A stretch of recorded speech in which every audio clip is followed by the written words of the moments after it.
Out of the gates and ready to go. Hot Mike with Hunter Withrow is underway. The Monday edition, recapping big thoughts, opinions of the college football and NFL weekend. We're back, baby. Glad you're with us. We are back, Hutton. Streaming on YouTube. You can find us right there by searching out OutKick. Subscribe while you're there, we hope, and join Chad in the chat. If you're listening to this great radio partner, we say thank you. Armando Salguero. We're thankful for him. OutKick.com's NFL senior reporter. He joins us in 20 minutes. Reaction from the weekend, setting up a 3-pack of divisional matchups for Thanksgiving Day. Bobby Carpenter also on today's show. I mean, he's on every week, but you know why today. Ohio State, Michigan coming up this weekend. The former Buckeye jumps into the mix, as does Coach Lou Holtz, back on with us an hour from right now. Chad, it is jam-packed and a lot to get to today. Well, Hutton, here we are on Monday again. We made it through the weekend. This is exciting stuff. Thrilled to be back. Was out of town coaching some softball, 8U this weekend, so a little bit disconnected from everything, but I can guarantee the viewer that I have watched highlight packages of everything. I've read a lot.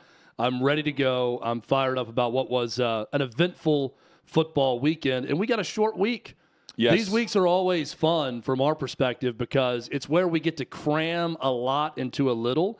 A lot like Thanksgiving. You cram a lot into a little, depending on your size, into a lot of mass into a small bit of mass, which is your body. And then this week we get to cram a lot of content into a small mass, which is the work week, which is Monday, Tuesday, Wednesday. Chad, so from the weekend, just in general, the number one team in the country for college football is playing like the number one team in the country. Yes. Washington continues to be this year's version of TCU. And they do it in different ways. They're winning. They can beat anyone in the country, and they do it again in the elements. And without Michael Penix Jr. playing all that well, they continue to win. And Michigan, they survive over Maryland and, a gut check type game. Ohio State wins and cruises. Of course, a lot of cupcake games this weekend. Florida State wins but loses Jordan Travis for the season. We'll hit on that coming up as well. Plus, the NFL positioning for the playoffs. That's certainly happening right now, midway through November. There are no perfect systems or answers to college football's playoff system. Let me just say that first and foremost. I like what we have. I like where we're going. But the week is going to be dominated by Ohio State and Michigan in the matchup and the previews, the hype. Enjoy it. Soak it in, because the magnitude of this game for what it means, in effect, it's a playoff game this weekend. Same can be said, by the way, for the SEC championship game. It's a playoff-type game. Michigan and Ohio State, though, we know it means more from the impact of what has gone on off the field with Michigan, how they don't have Harbaugh on the sideline, and I think the average football fan looking for some gridiron justice with all of this. Nearly saw it on Saturday. Could see it this upcoming Saturday. But what we're not going to see or feel, Chad, after this week is the magnitude and the weight of this one matchup. Because as we expand next year to the 12-team playoff, which, again, I love, we're still going to have the possibility of seeing this matchup twice. And the fact that if this were next year, there are no divisions anymore in the Big Ten moving forward. Right now, it'll just be the top team against the second team, and that would be Ohio State and Michigan meeting again the following week for the Big Ten championship game. We could see Ohio State and Michigan 3 times over a 2-month span moving forward. I don't like that. That's why I don't think we can overhype or oversell Ohio State and Michigan in 2023, regardless of what happens in the second half to Ryan Day's team in the past, or regardless of if Ohio State does what many want them to do and just win the damn game on the road and take care of the Wolverines and it all be done with and we move forward. Chad, there are not many flaws to the 12-team playoff. This is one of them, and it's just one example. But this is the game. And I'm going to miss that element of the game instead of having to discuss the games and the possibility of what we could see. Yeah, there is something about the finality of college football. And the final regular season weekend's one of those, with the rivalry weekend and all the games we get to see. But it feels like the start of a sequel. It's the start of a series, right? The start of a franchise. Michigan, Ohio State round 1. Because 12-team playoff, they're likely or they could meet again at and we some could point. have seen that last year. I know the rebuttal there. Now, look, I think Michigan, Ohio State obviously will always be something of note every time they play. But I still think the benefits far outweigh the negatives when you look at what's going to happen moving forward with 12 teams involved and everything that could happen with it and all the different teams that could be involved. Because the problem I have with college football right now is just the fatigue of feeling like halfway into the season, there's like 4 or 5 teams that to follow for a national championship, right? And again, college football is fun because and I say this over and over, every team has different expectation, and success could mean something different for every program. It's not professional sports where there's 32 teams and you either win the championship or you don't, right? It's getting to a bowl game might be a great win for a certain team. Getting 9 wins might be something. Getting 10 wins is unheard of for some programs. Ask Missouri right now about, possibly going 10-2 this season and what that means for them. They're not going to win a national title, but that's huge for that program. Yeah. So I like that aspect of it. I'm going to like it more when there's more teams playing for that national championship.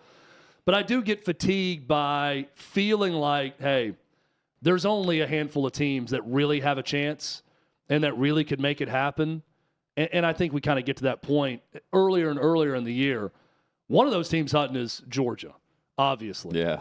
I don't know that we're paying enough respect to exactly what they've got going on right now. I mean, we're talking about the first three-peat for a national championship since the 30s when Minnesota did it.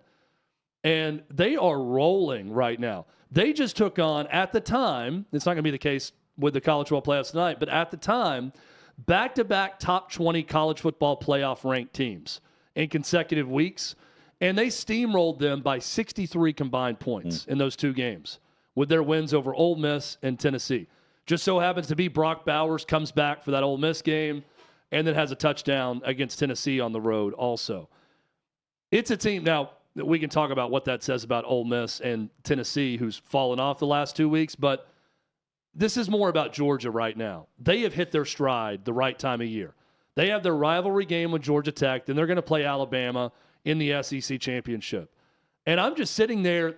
It's such a foregone conclusion now with Georgia that they've got 5- and 4-star guys at every position, and they send a ton of guys to the NFL. It doesn't matter because 4- and 5-star guys are right behind them, much like Alabama. Alabama hasn't won 3 straight under Nick Saban. No one is doing this.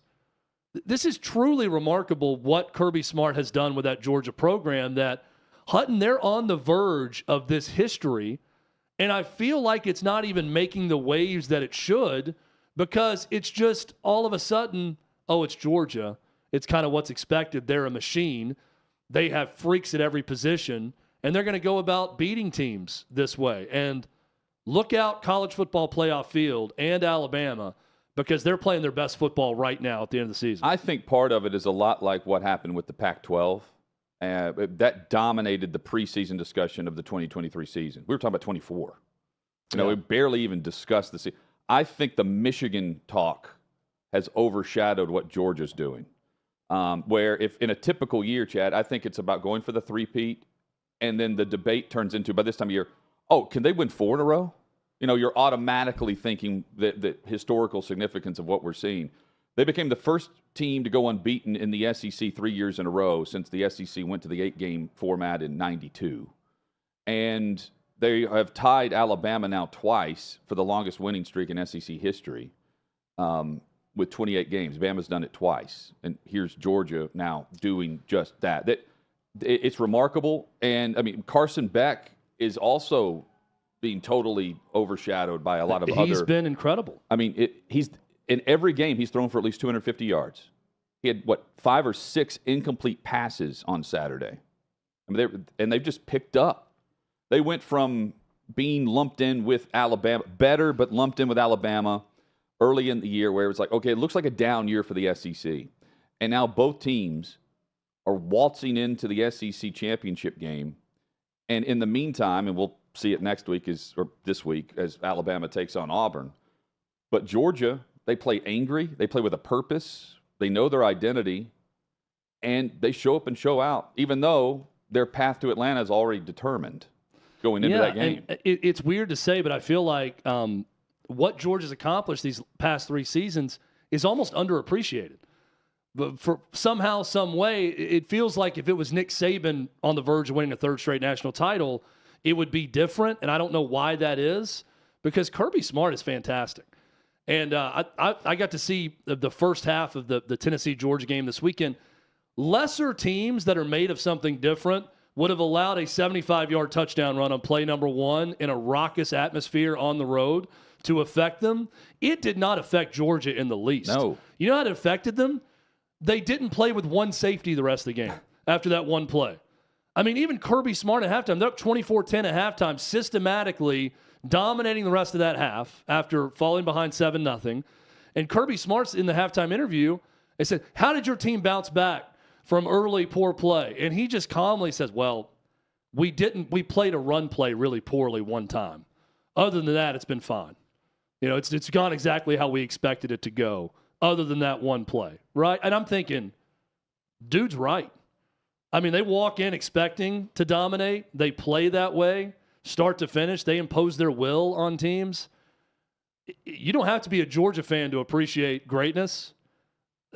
They're great. It's undeniable. And I think somehow underappreciated with that program right now that's going for a 3rd straight national championship. And right now, Hutton, I'm looking around the country, I don't think anybody's beating them. That's Alabama included. I think they're going to continue. And it's almost like they have a mental edge now over everyone else, too. I see that mental edge when they take the field. I think they're going undefeated and winning a 3rd straight national title. They know exactly who they are. Exactly. And there's not many teams that know that. And they don't let a couple of bad things or one bad thing affect them at all. And that is a huge separator in college football. We see it with a lot of other programs that are talented and can do some things really well that aren't that mentally tough. Georgia is damn mentally tough. And they show that week in, week out. They were mentally tough being down double digits at home to South Carolina. They were double digits being down at times against Auburn on the road. They were mentally tough falling behind 7-0 after one play on Saturday. It's just time and time again, they show why they're about to be a three-peat as a national champion, something we haven't seen since the 30s. We're about to see the equivalent of that for a playoff contender with Florida State, because they win, but they lose Jordan Travis, who's had a phenomenal and outstanding college career, playing in a game where he has a gruesome leg injury, and he's done. And now they're turning to a backup, and they have Florida and Louisville coming up for their path to the college football playoff. Chad, this is the equivalent of that. How do they respond and keep things on track, given the fact that everyone's writing them off now? And I would say if Washington won and Florida State was just, they beat North Alabama, they trailed 13-0, but again, they beat North Alabama easily in the end. No matter what Florida State ended up doing, if Washington won this game this weekend, and they did, I had them flip-flopping from 4 to 5, right? Florida State and Washington swapping spots. But this is where, and it plays back into a bit of what we saw at the end of last year. This is where the committee will now judge them based on the backup quarterback. And forget about, Cardell Jones, for instance, the third-string quarterback that year for Ohio State, where you don't judge the player, judge the team. And if Florida State continues to take care of their business and handle this to somewhat of the equivalent of what Georgia would do in a tough moment, they deserve to be in the college football playoff. But they have to take care of Florida and Louisville, and going into that with Travis, I would have said, no problem. And now there are questions, but they get a chance to prove it. And if they prove that, they should prove that they're one of the 4 teams that should be in. Yeah, and I think Florida's going to be a problem for them with a backup quarterback. And the initial line showed that. I think it's 5.5 that Florida State is favored at home. Florida this weekend, too. Over a team, by the way, keep this in mind. You got one team playing to be bowl eligible. Another team is playing for a spot in the college football playoff. And that's what the loss of Jordan Travis does to your team. Everyone knows why that line is what it is, because Florida State doesn't have their best player at the best position, the biggest position, the most important position in Jordan Travis at quarterback. Florida's figured some things out offensively. Even when Graham Mertz went down, they were still doing some good things on offense. So even the loss to Arkansas, they figured some stuff out on offense. That's going to be tough for Florida State to finish this thing out undefeated. And then Washington showed some things. I mean, Michael Penix Jr., his worst game in his tenure there. And, you've got You've got a spot where you're thinking, okay, this is where the march to the unbeaten season ends, right here. They were outgained in total yards, passing yards, rushing yards. They didn't score a single point in the second half. Oregon State had the ball at their own 42-yard line. They're down 2 with a chance to go win the game. And Washington survives. This is the TCU version, Chad, of what we saw a year ago. Survive and advance, and then get your opportunity in the playoff. Well, we know what the championship game looked like, but they sent a message to Michigan about, hey, we changed our signs and you don't know it. We've got dummy calls. Yeah. I still believe Washington can go toe-to-toe with practically anyone. I think they can beat anyone. But the close calls, to me, speak volumes about the moxie and the makeup and the mettle of their team. Fourth quarter surge to beat Arizona State. They hold on and beat Oregon State on the road in bad conditions. Utah had 28 in the first half against them. Then they clamped down in the second half. They led Stanford by 2, just 2 in the fourth quarter. They got 21 first downs to Arizona. And they were tied with USC going to the fourth quarter. And they won them all. So they deserve credit. But is it elite? No. Does it have the chance to be? Yes. Well, their mental fortitude is elite. And I'll put them not in the Georgia category as a team or talent-wise, but they've got some of that moxie to overcome some adversity. Still my favorite team to watch this year in college football. Agreed. Plenty of issues with the mental state of some of these NFL teams. So some big wins yesterday. Armando's next.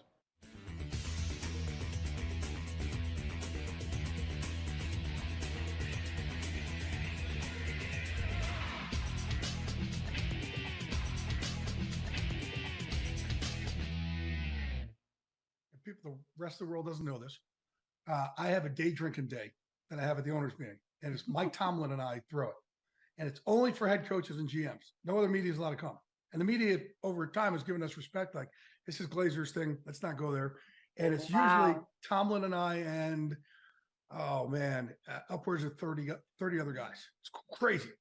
But what I also do is I always tell Tomlin and whoever the older coaches are, tell these young cats what's about to come across your desk, because they have no idea. Like, the craziest stories in the world, you're not prepared for it. Because when you're in that position, you really find out how messed up everybody is. Like, it's not just your players, it's your coaches, it's your scouts, it's your GMs, it's the person in the cafeteria, it's everything. And then it's their family and the issues families are calling. And oh my God.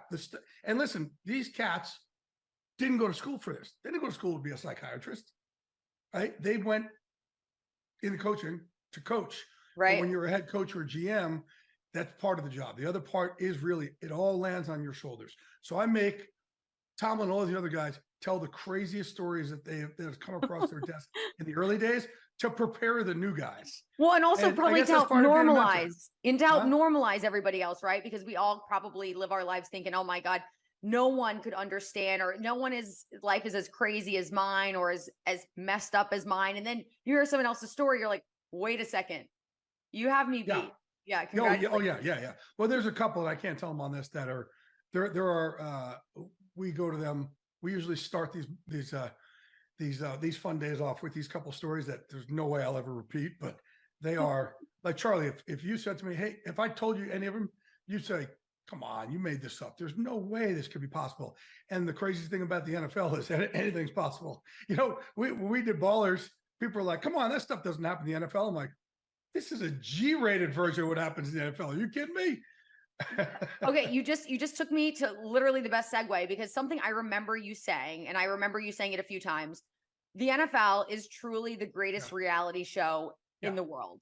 Can't make it up. And that is what you're talking about, is a testament to exactly why. I mean, there's all these stories that happen, and they're not scripted stories. Yeah. Look at the Raiders this week. They fired their head coach and general manager at 10 o'clock at night and put in ex-Giant linebacker Antonio Pierce to run the team. Like, look at last year with the Colts. They put in Jeff Saturday. Like, you can't make it up, right? So it's just like it's great because even for me, like I said, with these things, like, I think I've seen it all. There was something that happened this year. I said, man, we've seen it all, and then this happened. I don't remember I can't remember what it was. If you think about it, just okay, yeah, I can't break remember your what thought. It was. But they're like, man, we've seen everything, and then this thing popped up just when you thought you've seen everything. And you really like, that's the thing. And I've been around, by the way, this is my 30th year, right? Is that, I don't know. Yep. 31st year. It's my 31st year. My 20th year at Fox. I started covering the league for the New York Post in 95. So that would make it like, but I started earlier in 93. So that's 31 years. So 95, was it 29 years covering the league. Yeah. So I've seen it all. I've been around. I think I've seen it for the most part. The stuff that's been reported and stuff that hasn't been reported. And yet every year there's still things that surprise me.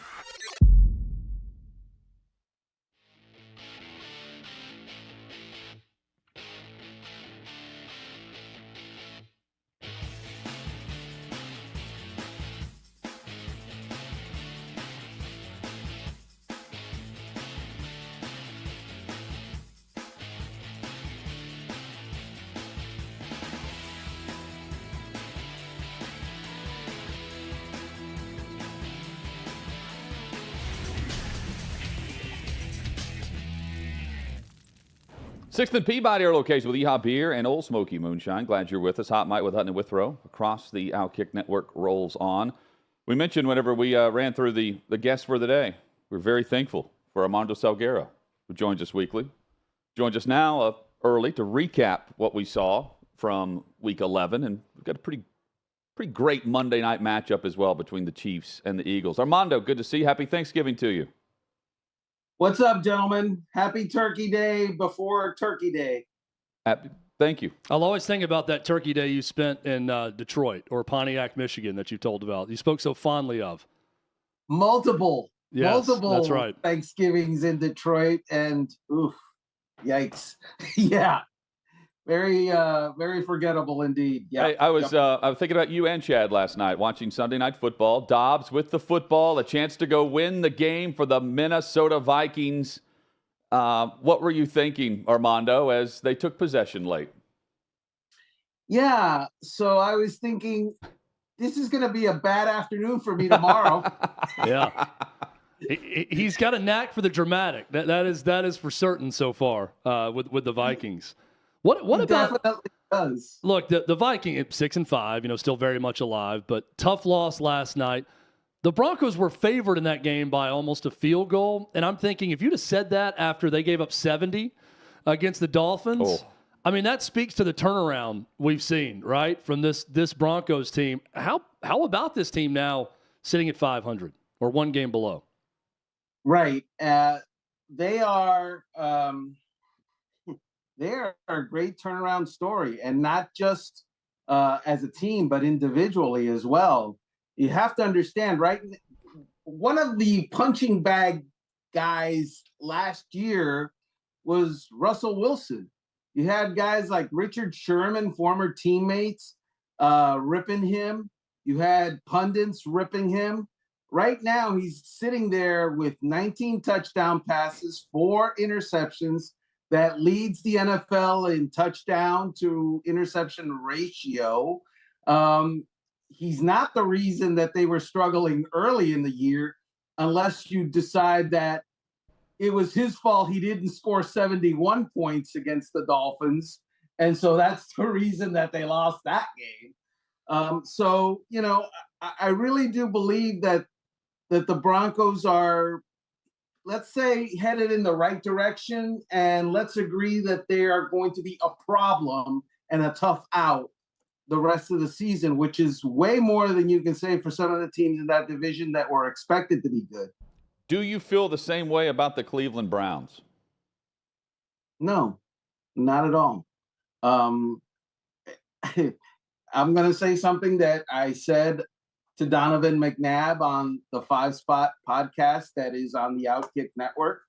I think the Browns season, is headed nowhere.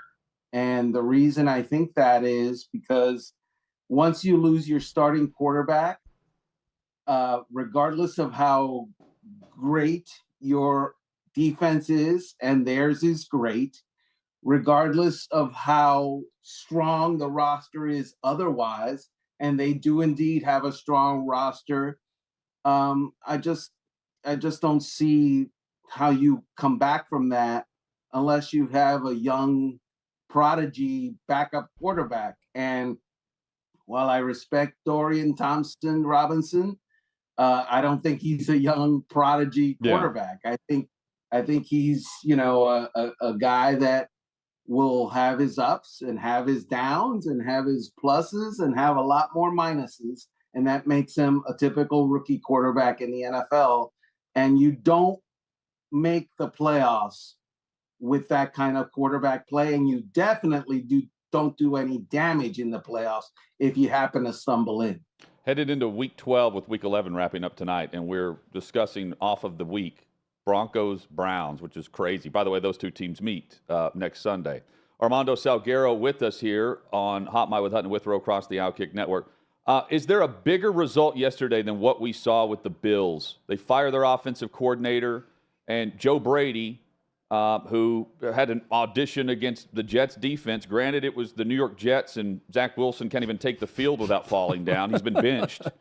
And we'll get to Jets and Dolphins in a moment, which is Black Friday, and they paid a ton of money for Tim Boyle to start this game now. We did see that the Jets defense has had tons of success against Josh Allen, and they change offensive coordinators, go into this game, and they take care of business. A 5-5 team no longer. Yeah, and it was funny because before just the series prior to Zach Wilson being benched, and I'll get to the Bills in a second. Yeah. Right before that was the moment that I knew the season's over for him, and that was when he was scrambling out of the pocket and ran to the sideline and rammed and trucked his head coach.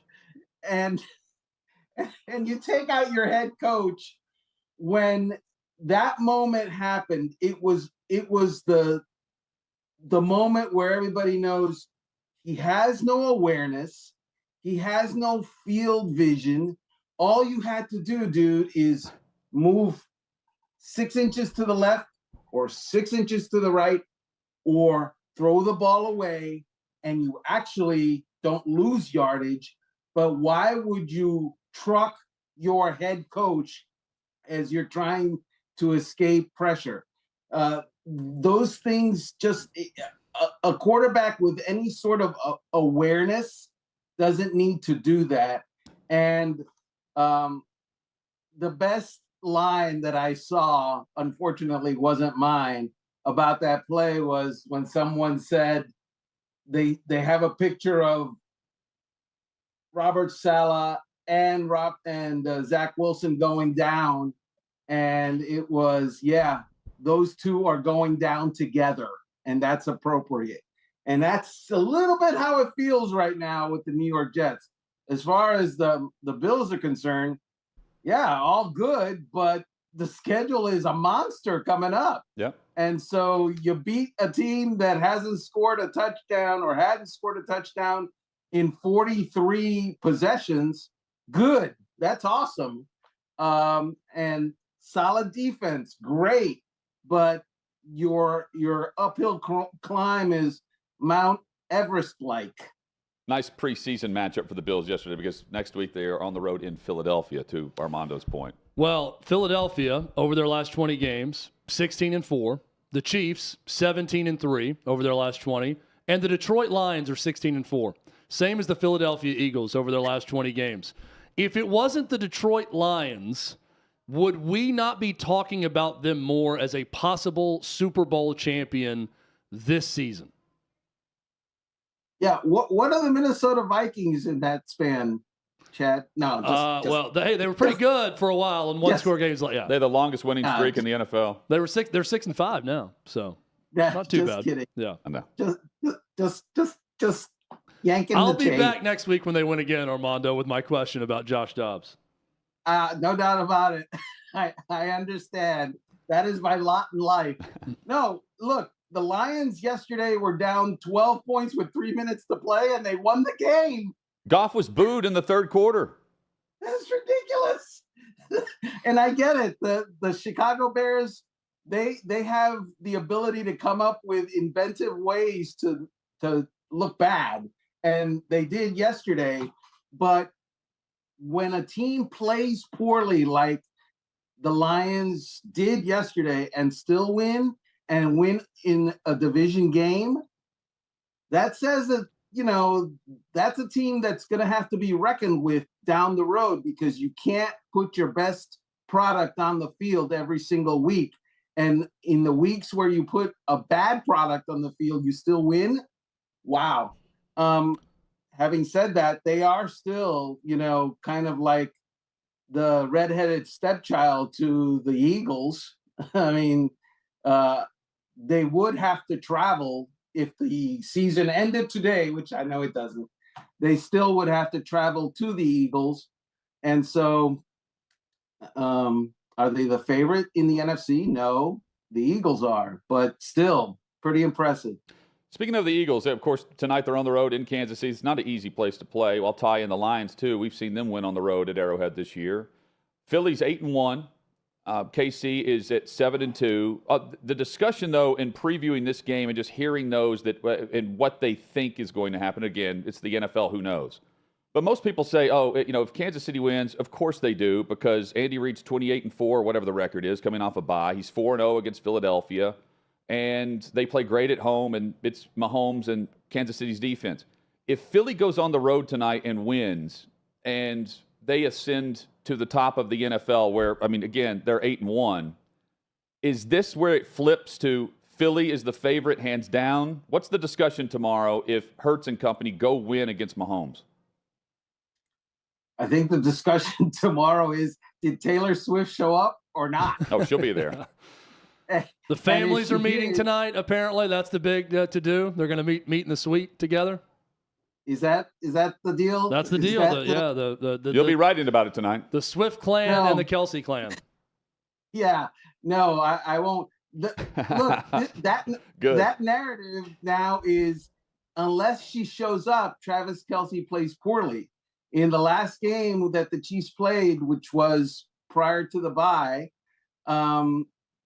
he had like 14 yards receiving, which is like a low in the last like 9 or 10 years for the guy. And people are actually saying, this is true, it's because Taylor Swift wasn't at the game. And this is where I start to check out on NFL analysis, because that's where we are in 2023. That's where we are. As far as the Eagles are concerned, dude, it's going to be awesome to see that offense against maybe the best defense in I don't know, maybe the best or the second best defense in the AFC behind Cleveland. The Kansas City Chiefs are a team with a reputation for scoring a lot of points. You mentioned Andy Reid, an offensive genius, yada, yada, yada. That defense is championship caliber, and that's the reason that they're where they're at right now. By the way, Taylor Swift remains in Brazil. She's not actually. She's changed her plans as of an hour ago. I'm reading Vanity Fair right now, just for you, Armando. Trouble in paradise. It's unclear if Andrea and Scott Swift will still attend this game. There you go. Reading Vanity Fair is not a phrase that I expected to hear during this segment. So E-News. I honestly never even knew what Brandon Staley's voice sounded like, speaking of not hearing things, until this sound clip. I'm on the road driving back late afternoon. I turn on Sirius XM to a post-game press conference. I'm hearing this guy. I'm like, man, this guy he's pissed off for greatness. He's ready to go. Who is this? Oh, that's Brandon Staley getting very defensive about his job performance and his team and what he's done. Armando, typically this is the first sign that a coach is likely on their way out, when they start holding press conferences like the one we heard from Staley after another tough, close loss in Green Bay this time. And during the press conference, he says, I'm not here for the fans. Yeah, I'm not here to answer to the fans. I'm going to tell you what we've done. I'm calling defensive plays. Yeah, Stop asking. Our defense certainly wasn't the problem today. So it's like, whoa, okay. That wasn't the issue. It's true, though. He's right about that. Yesterday, of course, he didn't mention the two other games where they gave up 534 and 536 yards this season. And he hasn't mentioned the other games where, Justin Herbert, who is an elite quarterback, has given the team a lead, and somehow Brandon Staley's defense has found a way to blow it. So, first step toward the door. And that's what Brandon Staley has taken, that we could see publicly. Up until now, it was, well, we think that he's not doing too good because we see his team and we see his defense, and he's the defensive coach, and he's also the defensive play caller. Why aren't they better? Why are they wasting Justin Herbert? Now we see why they're wasting Justin Herbert, and I don't think they're going to keep doing that if the direction of the franchise continues as it has been. I'm tabling my love for the Dallas Cowboys for another week, even though there's plenty of reason to buy in. I know what happened in Carolina, and I know who the Panthers are. We'll see them firsthand here, Chad, unfortunately, against the Titans in Week 12. That's a brutal one. Gerard Bland, 4 pick sixes already this season. You can talk me off the bandwagon next week after the Thursday matchup against Washington. Happy Thanksgiving to you, Armando. And, again, thank you so much for joining us weekly. It's always my pleasure, gentlemen. Happy Thanksgiving. Armando Thank you, Salguero. Armando. Go Vikings. One of the best. Said on the way out. One of the best. Oh, we need to ask him, too, about the Dolphins' defense. Jalen Ramsey doing it again. Yeah. Back at it. Hey, the Raiders, pretty legit under Pierce so far. Not bad. Not bad at all. Coming up, Bobby Carpenter. Get his take on Ohio State and Michigan next. What you're experiencing is the bold taste of a Southern legend. Old Smoky Moonshine and Whiskey. Authentic Tennessee mountain-style spirits. We believe in crafting flavors that were born from tradition but defy expectation. And pioneering a new experience with every sip. Because if it doesn't do this, it ain't this. Old Smoky Moonshine and Whiskey. Come on.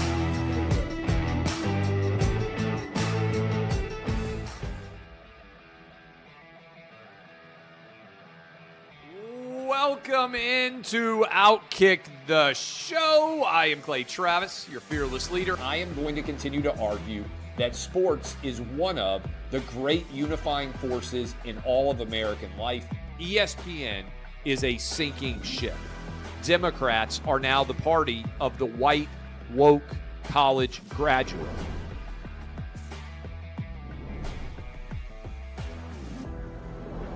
We live in a land of participation trophies. You gotta lean into the turns.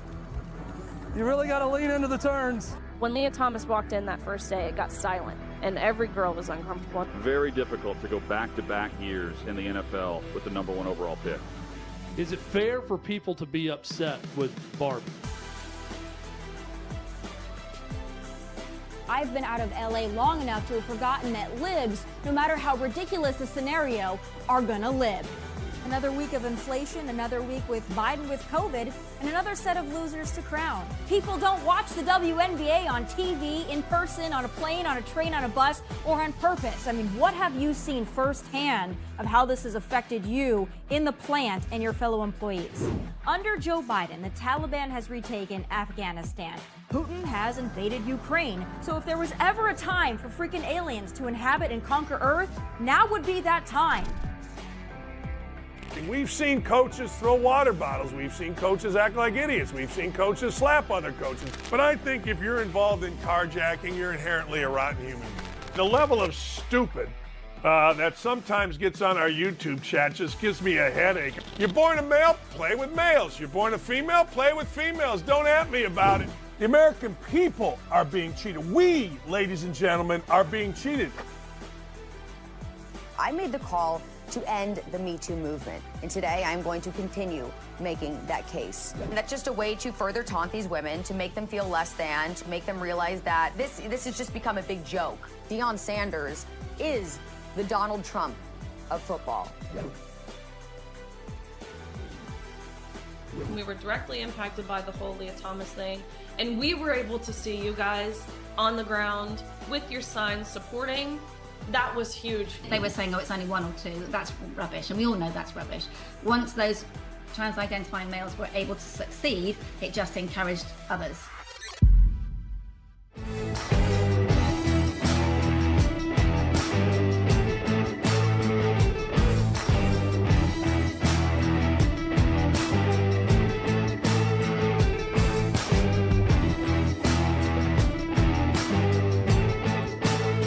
Old Smoky Moonshine and Whiskey, a bold taste of the Southern Legend.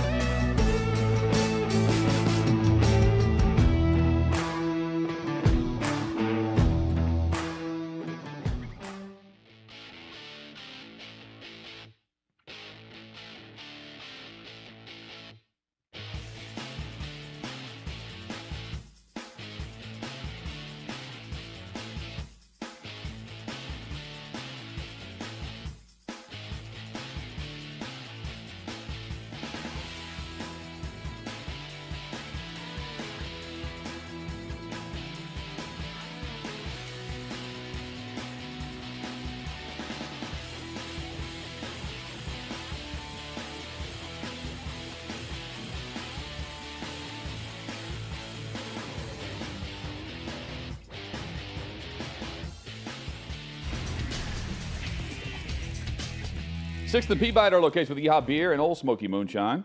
Hot Mike with Hutton and Withrow rolls on, recapping what was a great football weekend. Not a ton of great matchups on paper. Turned out to be some as the weekend played out. NFL included in that, not just college. Auburn, New Mexico was not a great matchup on paper. And it turned out to not be a great matchup because New Mexico State just rolled Auburn. I was refreshing my phone, the scoreboard on the app, Chad, and I'm thinking, is this right? I did the same thing. I got into the day looking at all the scores in different conferences, and I had to refresh twice. It said, is this flipped? That's what I thought too. 31-10 Aggies of New Mexico State, not A&M Aggies. That was wild. Bobby Carpenter joins us. It's going to be a wild week of hype surrounding Ohio State and Michigan. Joins us, SiriusXM Channel 84 and much more. Bobby, good to see you. What comes to mind when you think of Ohio State, Michigan, and this matchup each year? Oh, goodness. We're reliving this on a daily basis here with my radio show in Columbus. And, everybody's got their own, college matchups that are big. The regionality of college football, what makes it great. And that's, as we go to this national landscape here, and you see, we watched Texas and A&M split. Now they're coming back together. You see Bedlam. Seen the Civil War, the Apple Cup, Oklahoma, Nebraska, which was so great.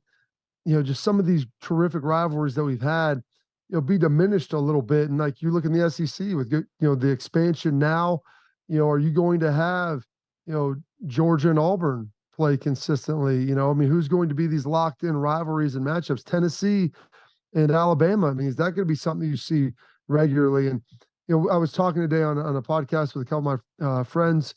And, they're like, are you lamenting this at all? Because this is kind of the last hurrah. It's the Big Ten that went to divisions. And at first, guys, they had it split. So Ohio and Michigan were on different sides, but yet they played each other the last game of the season. So they could have rematched in the final week, which no one really liked. But thankfully, it didn't work out like that. But since then, the West has never won one. And so this has kind of become the de facto Big Ten championship game at the end of the year. And as you look at it with now USC and Oregon and Washington and UCLA coming in and going divisionless, you could play back-to-back weeks. You could potentially play 3 times when you go to expanded CFPs. And I love college football for the fact you have these rivalries and they're singularly focused and it's one game a year. It's not like basketball, you play multiple times. And it really can define your season. And so as we sit there and look through it, like, okay, there's guys at Ohio State who are going to be fourth-year players, some of them on the way out, and they've never beaten Michigan. They didn't play 3 years ago. 2 years ago, they lost up there. Last year, they lost at home. And to think it's been, I want to say, oh, goodness, going back to the 95, 6, and 7 seasons where they lost 3 consecutively, and there was your group that came through and didn't win one. Like that to me is kind of wild. And so everybody's kind of focused on that, understanding the magnitude of it. Meanwhile, trying to juggle a little bit of everything that's going on with the Connor Stallion situation, the sign stealing, the investigation by the Big Ten and the NCAA. Obviously, they didn't follow through with their appeal and trying to get a temporary restraining order. And so how does all this play into it? Does it amplify the game? Does it make it more for the players? Is it a distraction? There's just a lot there to digest. By the way, we've got Thanksgiving to digest as well. No doubt. Bobby Carpenter with us. So last week we brought up what what could happen where Harbaugh may not be on the sideline for Ohio State. At the time, that was still the case, but we didn't know how things would play out last week. And then, of course, we saw he's not going to be. I get the sense you don't buy into the pressure of Ryan Day winning this as much as maybe I do. But I do remember last year after the loss to Michigan, and I buy into the fact it's not if you lose, it's how you lose. And I asked you, we could see the rematch for the national title, and you're like, wow, yeah, we could. What would happen if Ryan Day lost to Harbaugh twice in a year and lost the title? I do think he's feeling pressure. Am I way off base with this? And if he loses this game without Harbaugh there, what happens? I do think Harbaugh not being on the sideline probably did add an extra layer of pressure right there. But Ryan had talked to some people after that Michigan game and in between the Georgia game, and I think they played tight, and I think that was a function of Ryan just being a little conservative. You're at home. You should win this game. You lost the year before. I think there's just a lot of stuff going on, obviously, with it. And going into that Georgia game, it's like, listen, I'm going to be who I am. I'm going to call this thing fast and loose. We're going to be aggressive. We're not going to be stupid. We're not going to be foolish. And it's like, dude, just be that guy all the time. Win, lose, or draw. Just be who you are and don't try to be someone else, or don't worry about how it comes off and the perception of it. And so I think he's kind of embraced that. I think the team has leaned into that. Some of the veteran players have leaned into it because I think there is, pressure on him to obviously win this game. It's been 20 years of dominance, and no one wants to have that flip, obviously, on their watch. And, with all the sign stuff and everything going on, it seems like there's an increased level of intensity. And I don't know, I always used to say it was sports hatred, but now I look like at our landscape politically and everything else that goes on, like, I think it transcends it almost to actual hatred, which I don't necessarily think is a good thing, but I think that's maybe where we're at a little bit. Should the Jordan Travis injury factor into the decision by the College Football Committee of where to rank them at all? Maybe a little bit. I think more of it should factor in after this week, and then the ACC championship game. Florida obviously isn't this juggernaut of a team, but they're not bad, and they've played some good football intermittently. I believe it's in Florida. Then you're going to play Louisville, who's pretty good. But the CFP, I mean, the committee, they've looked at this in the past. They factored it in, I think. This similar thing happened to Ohio State. JT Barrett goes down and breaks his ankle, and then all of a sudden you have Cardale Jones come in and beat Wisconsin. I don't think they would have gotten in had they not been as dominant as they ultimately were. And so I think how you look against a good team is going to matter. So I don't think they'll penalize them too much this week. They don't really have to. Maybe they flop them with Washington, which I feel like Washington's playing a little better right now at this point anyway. But I think over the next 2 weeks, what you see from Florida State, how they play, is going to be incredibly critical of how they get ranked. Over the last 2 or 3 weeks, how has your perception of Georgia changed in their play, and what have they solidified to you that you're certain of consistency-wise with the Bulldogs this year compared to the last two where they're going for a three-peat? Yeah, their offense has played a lot better, and they started turning the corner a couple weeks ago. Defensively, I think that they're playing more consistent than they have. I don't think this is a dominant Georgia defense like we've seen the last 2 years, which was, just overwhelmingly talented. They're good. They're still a little bit young. There's going to be some issues, but they've gotten better. But I think offensively, you've seen them be more explosive. Ladd McConkey coming back and him being healthy. You've watched what he's been able to do. Brock Bowers came back in. He hasn't had these massive impact on games, but you watch him play and you're like, okay, this guy looks healthy and he looks ready to go. And so it seems like they're hitting their stride right at the right time at the end of the season, which is critical. And that's what you want to be. You want to be best at the end of the year. Now, obviously, you don't want to lose a game early on because Alabama's kind of suffering that a little bit now, but you want to be a team that improves and is playing your best ball in November and December. Where do you rank the level of disappointment in having a returning Heisman Trophy winner and going 7-5 the next year with that guy playing the entire season with what Lincoln Riley has put forth this year with USC?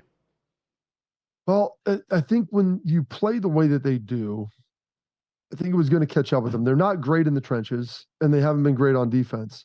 And so when that's the case, you're going to rely on your quarterback to beat pressure with with his legs, to beat it with the throws. I don't, Jordan Addison's gone. I mean, I think they're good at the wide receiver position. I don't know if they're quite as good as they have been.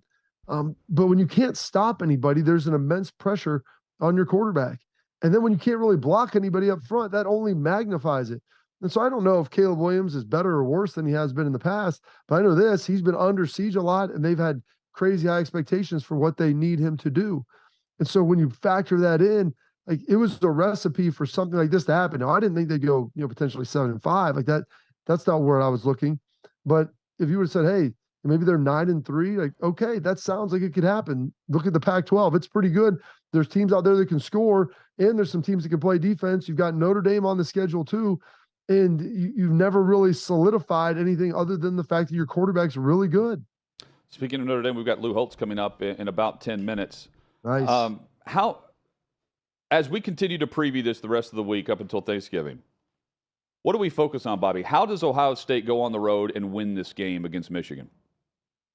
I want to say the last 21 contests, if I'm not mistaken. If you look over the last 70 years, the team that wins the rushing battle wins this game. And whether that's total yardage or maybe that's yards per attempt. I mean, there's different metrics, but you got to be able to get a yard when it's 3rd and 4th and 1, 3rd and 4th and 2. You're down in the red zone. You've got to be able at the goal line to be able to punch it in.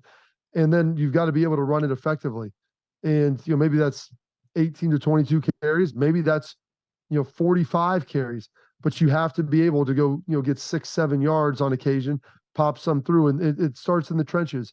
And that's where this lineup is going to be interesting. Michigan's really good on the interior of their defensive line this year, probably not as good on the outside.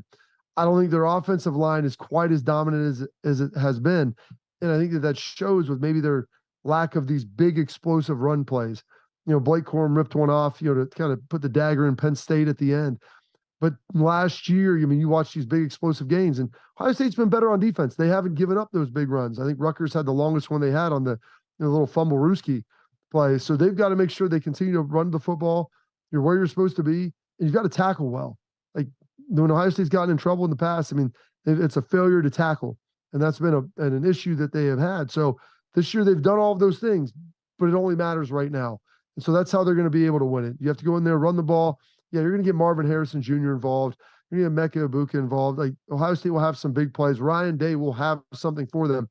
But when it's 3rd and 1, you've got to be able to run it and go get it. Now, how that run looks, be creative about it. But you have to be able to win the rushing battle in this game or be close with it. You cannot be giving up 300 yards on the ground or 250 yards rushing. Is there, and I know you're all in with the Buckeyes here. Is there also a part of you that's like, okay, I want some gridiron justice with what's gone on with the sign stealing, or is it still overblown to you? Yeah, I keep saying there's going to be more and more stuff that's going to continue to come out that will be proven true, I believe, ultimately as well. I'm just basing it off what we know right now. Yeah, no, I'm with you. And is there justice in it? I would like to hope, but the players have to go out and win. Like, Michigan is a good football team. Yeah. Two things can be true. What they did was a competitive advantage, but they're also still good.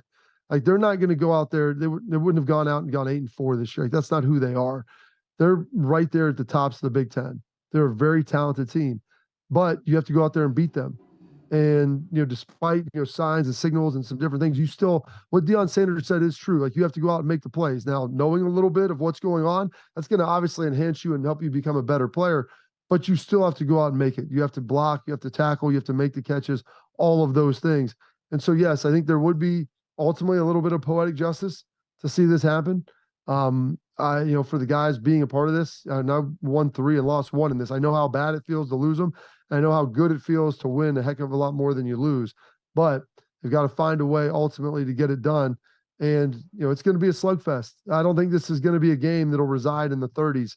This thing to me is screaming more, 20s and maybe teens. If you get 28 points, you should feel pretty good about your chances of winning. What are you looking forward to most for the Thanksgiving spread?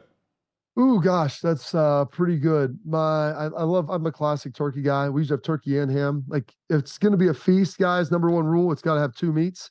Okay. You can't just have one. So for Christmas feast, we usually do ham, and we'll do a beef tenderloin, maybe a pork tenderloin, something else with multiple meats. I like the mashed potatoes. My mother-in-law makes this really good. It's she calls it a pretzel salad. There's nothing salad about it. it's like a sugar pretzel crust on the bottom that has like a layer of, either strawberry or blueberry glaze and like a cream on top. It's a nice sweet and salty treat that I really enjoy. My wife makes this pumpkin pie cheesecake that's kind of a half and half split. That is, I'm a really big fan of. You have to send some leftovers to us. Well, I'll get them down there. Or I'll fly to you in one of your 2 jets. Bobby, thank you, man. Thankful for you each and every week. Really appreciate it. Happy Thanksgiving to you and the family. Happy Thanksgiving, gentlemen. Thanks, Bobby. Bobby Carpenter. Lou Holtz joins us next on Hot Mic with Ed and Withrow across the OutKick Network.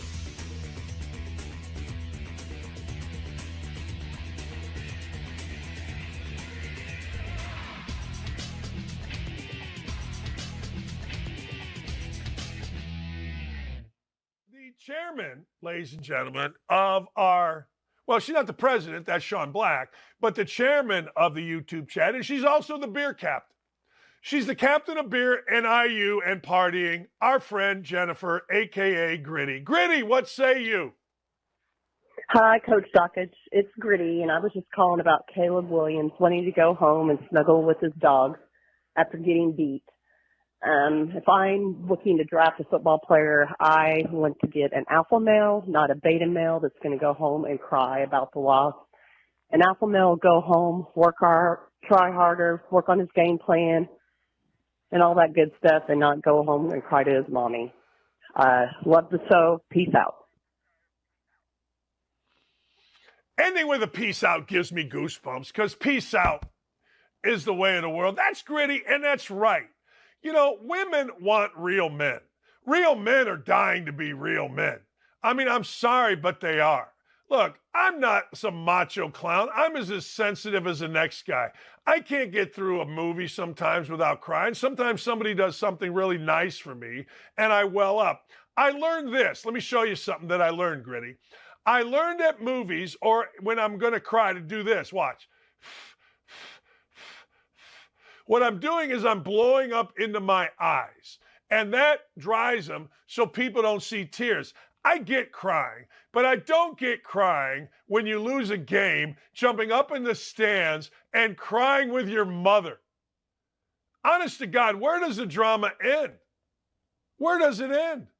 Look, a friend of mine made a great point. Maybe it was on this show. I can't remember. He said, Doc, 84, minute 18 to go. You turned the ball over against Virginia. We were up 1. All right, they scored, fine. But guess what? I wasn't going to go in there and cry. I mean, I've thought about it every day for 40, 50 years, but I wasn't going to cry. Wasn't going to happen. No chance was I going to cry. I mean, are you nuts? Hell no. Cry to my mom and dad? If I would have run up, it was with Ken Sterling on Two Big Brains. If I would have run up into the stands at the Omni in Atlanta, buried my head in a book, and wept to my mother under the book would have gone, get in the locker room. And my mother's the holiest of women. There is nobody holier than the great Roberta Dockage. There's not.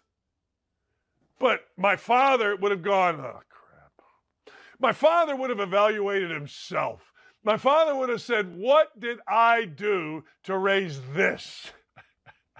Which is exactly what I would have done if Andrew D. would have done that when he played at Ohio State or Michigan. Like, they lost to Gonzaga. All right. If Andrew would have had I guess he played in the game, played about 30 minutes, so I guess he did have a problem, or he didn't help him win, I guess. So there you go. But if he would have come, shut up. I mean, after the game in the hotel, hey, I'm down with that. I'm cool with that. Yeah. Privately. But you don't sit there. See, women like Gritty are real women. They're smart. They're beautiful. They're tough. They just get it. They're unafraid. They'll tell guys when they're screwing up. They'll tell guys when they're great.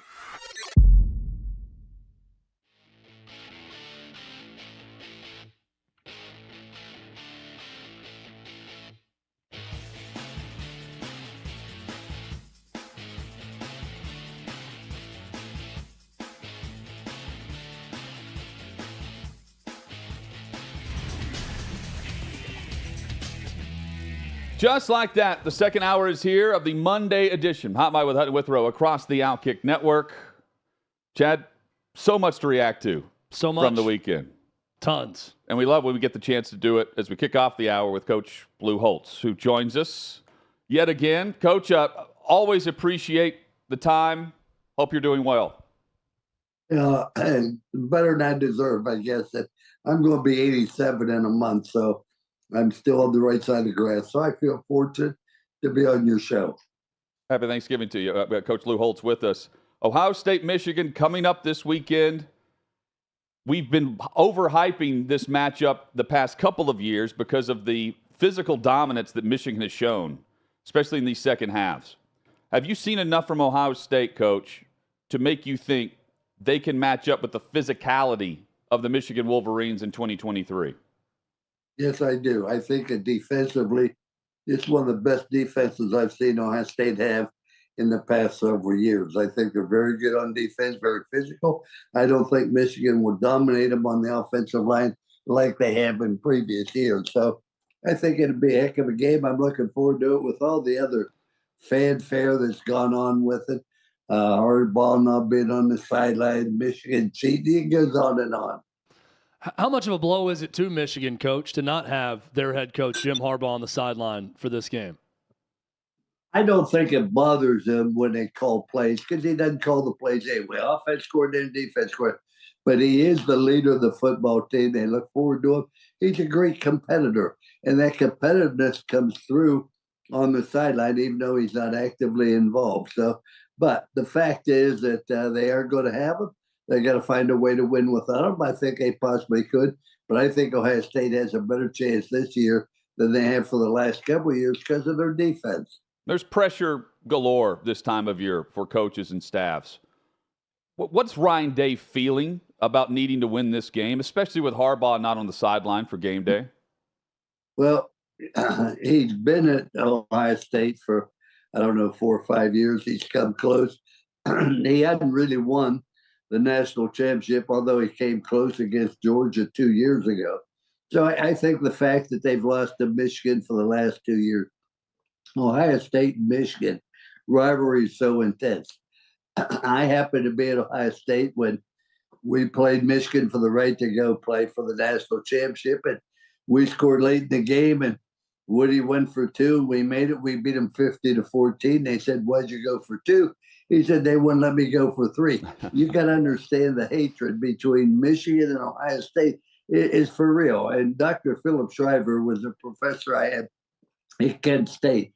Armando at Kent State, we can't read, we can't write, but we are Kent State. But one of the great classes I ever had was Philip Shriver. And he went on to say Ohio and Michigan are 2 of the few states to ever actually call out the militia, went to war, blood was shed.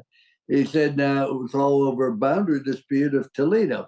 He said, now history doesn't record who won the war, but we have to assume Michigan did because I can't believe we fought to keep Toledo. So there's just a great rivalry, the intenseness of it. I can still remember following the snowball at, I think, 47, where there were 18. But I followed Ohio State, Michigan, because I was raised in the state of Ohio. Well, and it's amazing, too, that the history there. You had mentioned Georgia in there, a couple close calls against Ohio State. And I'm watching them over the weekend and throughout this season as they get better and better, Coach. And here they are going for 3 straight national championships. And I somehow feel like it's almost underappreciated, the dominance that they've had in recent seasons. What do you think when you watch this Georgia team?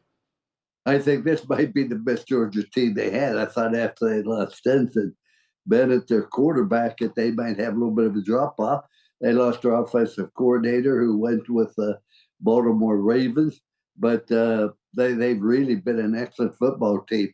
And I think that they talk about, well, they haven't played anybody. Hey, they're in the SEC. You're in the SEC. You're going to have a difficult schedule. Now, I will say this, and Missouri played them very, very well, but that early team is really giving them any reason to take a shower after the game. I mean, but I think beware of Alabama.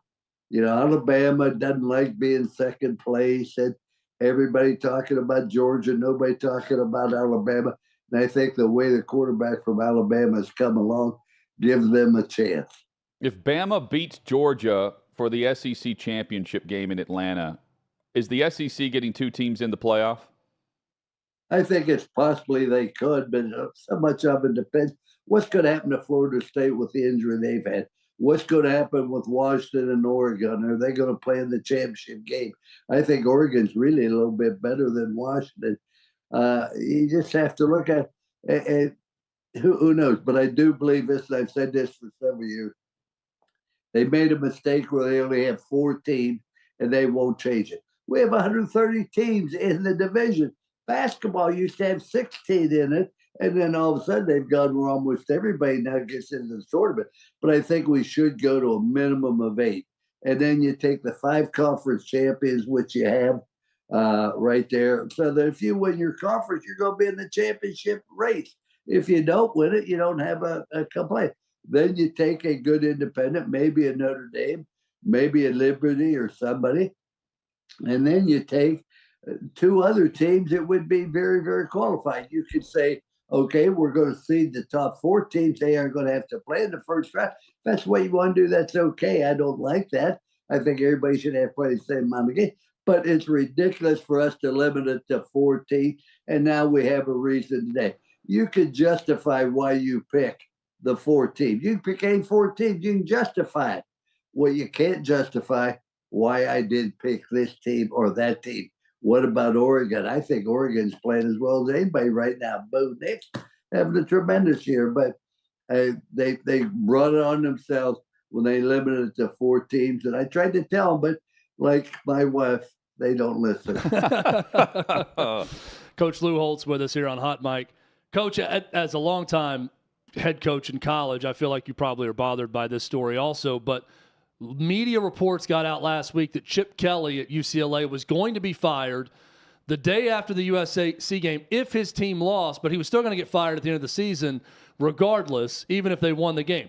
Well, UCLA wins easily, a big rivalry game. Chip Kelly's still the head coach. UCLA has said nothing. Got to be frustrating for coaches when they get stories like that are out there. It is. And what you have to learn to do, you have to learn to put that out of your mind, worry about your football team playing, etc. I don't understand why they're getting rid of him. They did beat USC. He's brought his team back. They played very, very well. They're much better than they were when he inherited. He's a very good football coach, I'm sure. But I just think it's unfair for all the speculation, etc. on it. Now, if he had 5 years ago a contract at $10 million a year to go buy him out, that's my hero. I'm going to put his picture above my bed for inspiration. I hope to be like the coach at A&M and get a $75 million payout. But the most I made at Notre Dame was $115,000. And when I left, I got nothing. As a matter of fact, they took me off the insurance the next week. I said, please keep me on for at least a month till I can get my own insurance. There was no buyout. There was nothing else. And when you do something good for a school, they ought to really look out for you. I really believe that. I think it's unfair to Chip Kelly. Now, if they want to replace him, that's their option. But you better make sure you have somebody better than Chip Kelly you're going to hire. Well, on the flip side of that, Coach, a school you're familiar with, you were once the head coach of at Arkansas. The reverse of that story. There's a lot of speculation about Sam Pittman being out at the end of the year, and they released a statement saying, hey, our team was excited when we told them that Sam Pittman's not going anywhere and he's going to remain the head coach here at Arkansas. That's a completely different way of handling things from the administration standpoint. Yeah, and Arkansas sure is. They have a different administration. When I had, they're going to end up 4-8 if they lose this week to Missouri. Yeah. When we end up the winning record and everybody's upset, oh, what do you mean we're 8-3? That's terrible for Arkansas. But that was then, and Frank Burroughs was the athletic director. I was let go because we had the second best one-loss record in the history of the Southwest Conference. But somebody else has to make that choice. I think Arkansas made a very good choice to keep Sam Pittman. But here's a problem with coaches have today that I was fortunate enough to be blessed. I went to William and Mary. And as I said so many times, we had more Marys than we had Williams. But I had to learn every single position. I had to learn offense, defense, defensive line. You had to. because you only had like 5 coaches, and you may have to step in and coach someone. But it was a great thing, because if you can't coach every single position on that football team, you do not know when a coach is being efficient or not. Now, what happens today? So many coaches are defensive coordinators, then they become head coach. They understand the defensive side, but they don't understand the offensive side, and they don't bother to learn it. And consequently, when that offensive coach doesn't do a good job, you really don't know. And you're really in charge of your entire team till you control both faces of the game. I think look at Lincoln Riley at Southern Cal is a prime example. I think he is a great coach. I saw him when he went to East Carolina's offensive coordinator and did a fantastic job. And then he ended up at Oklahoma. And I remember Houston Nutt called me, asked me for a recommendation on an offense coordinator. I said, Lincoln Riley, the guy's tremendous. But his defenses have been terrible, and they don't get any better. And you say, well, we'll go hire somebody.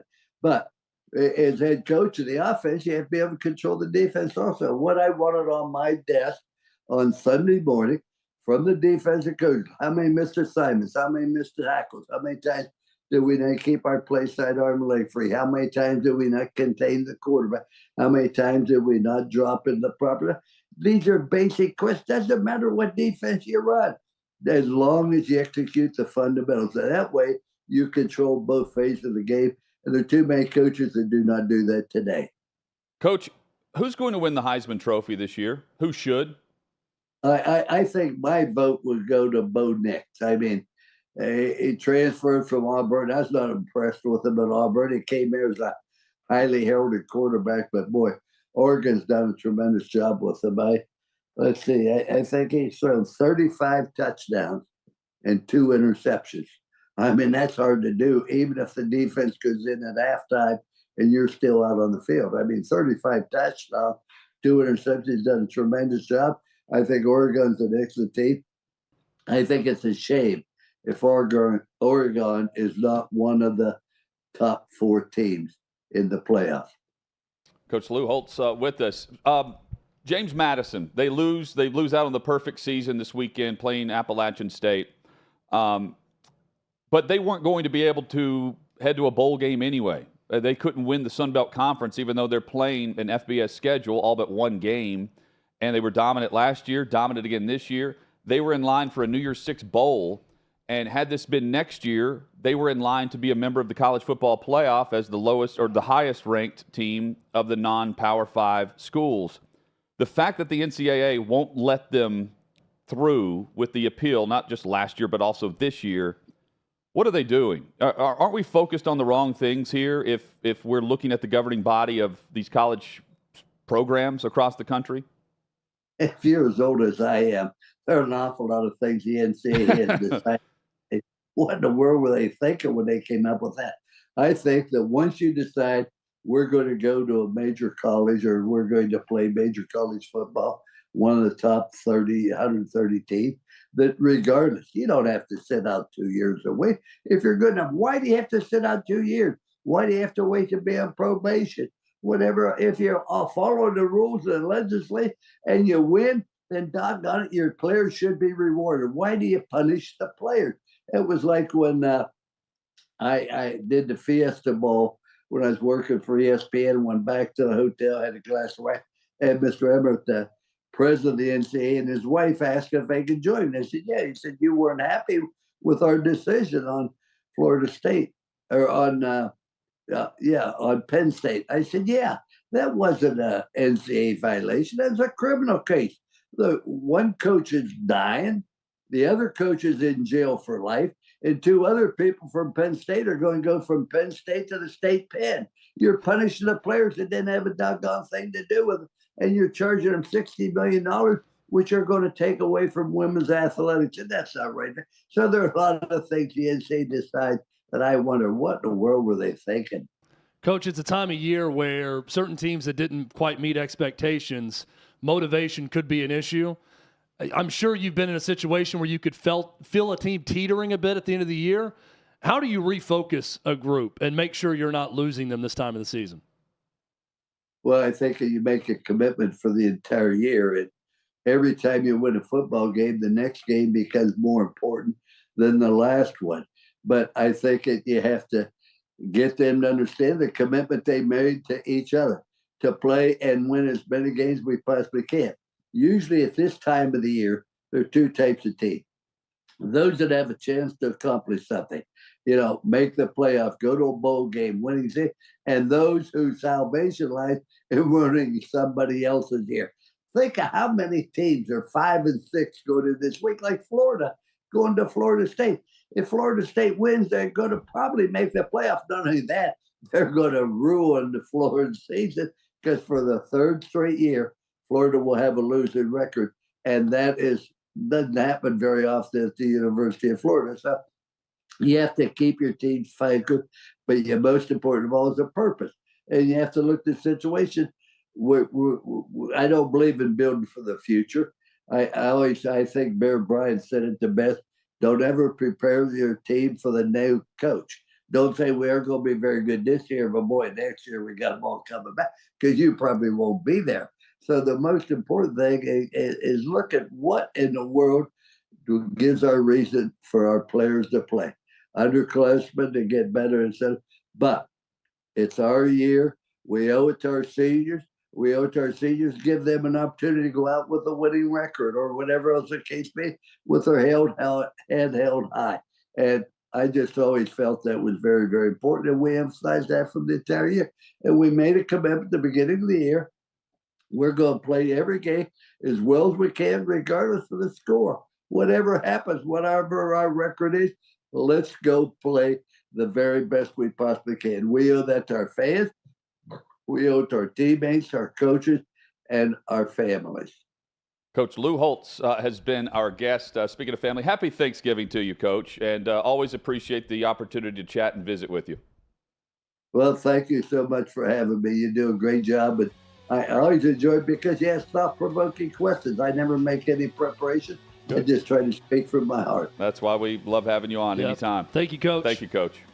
Thank you. Happy Thanksgiving to you. Same to you. Thank you so much. There's Coach Lou Holtz. Coming up, get into the top discussion and opinion from the college football and NFL weekend, alphas and betas. Straight ahead. I'm with Hunter Withrow across the OutKick Network. Rolls on.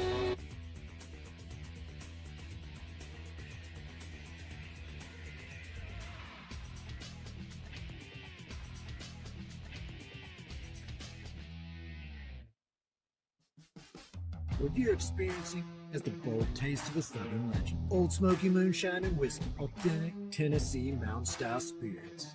We believe in crafting flavors that were born from tradition but defy expectation, and pioneering a new experience with every sip. Because if it doesn't do this, it ain't this. Old Smoky Moonshine and Whiskey. Come on. Old Smoky Moonshine and Whiskey. Taste of the Southern legend.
Our thanks to Coach Lou Holtz for joining us. Hot Mike with Hutton Withrow across the OutKick Network rolls on. 6th and Peabody, our location with Yeehaw Beer and Old Smoky Moonshine.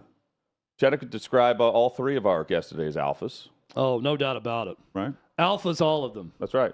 I mean, Bobby Carpenter owns like 4 different companies, and I mean, he's just consuming pre-workout constantly, getting after it in the gym still, too. Looks like he's still playing in the NFL. Telling everyone this Absolute week, alpha. happy Thanksgiving, but after Thursday, we'll be saying Merry Ballsmas. That's with true. Manscaped. Yes, we will. And they do want to say Merry Ballsmas from our friends over at Manscaped. The holidays are approaching, but what if I told you that celebrations are starting early this year? It turns out the perfect gift does exist. And who else to bring it down your chimney than the leaders in below-the-waist grooming? Keep calm, Hutton, and let your balls jingle this season with Manscaped's brand new Performance Package 5.0 Ultra, featuring the new Lawnmower 5.0. Watch all your wishes and mistletoe kisses come true. And you can get 20% off right now and free shipping with the code HOTMIC at manscaped.com. That's 20% off with free shipping at manscaped.com.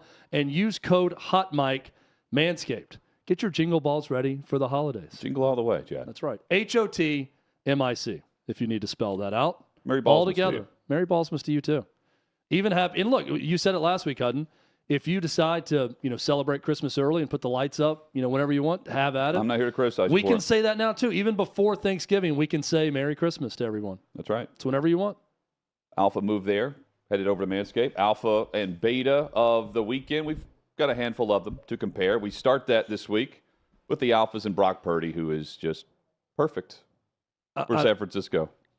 Yet again. It really is unbelievable. The moment you start to doubt the guy and think, okay, here's the 7th-round pick in Brock Purdy, struggled a little bit at times. Shannon Sharp He yelling at pulls people out- today over that. Yeah, he pulls out a performance like this, right? And it's just remarkably efficient.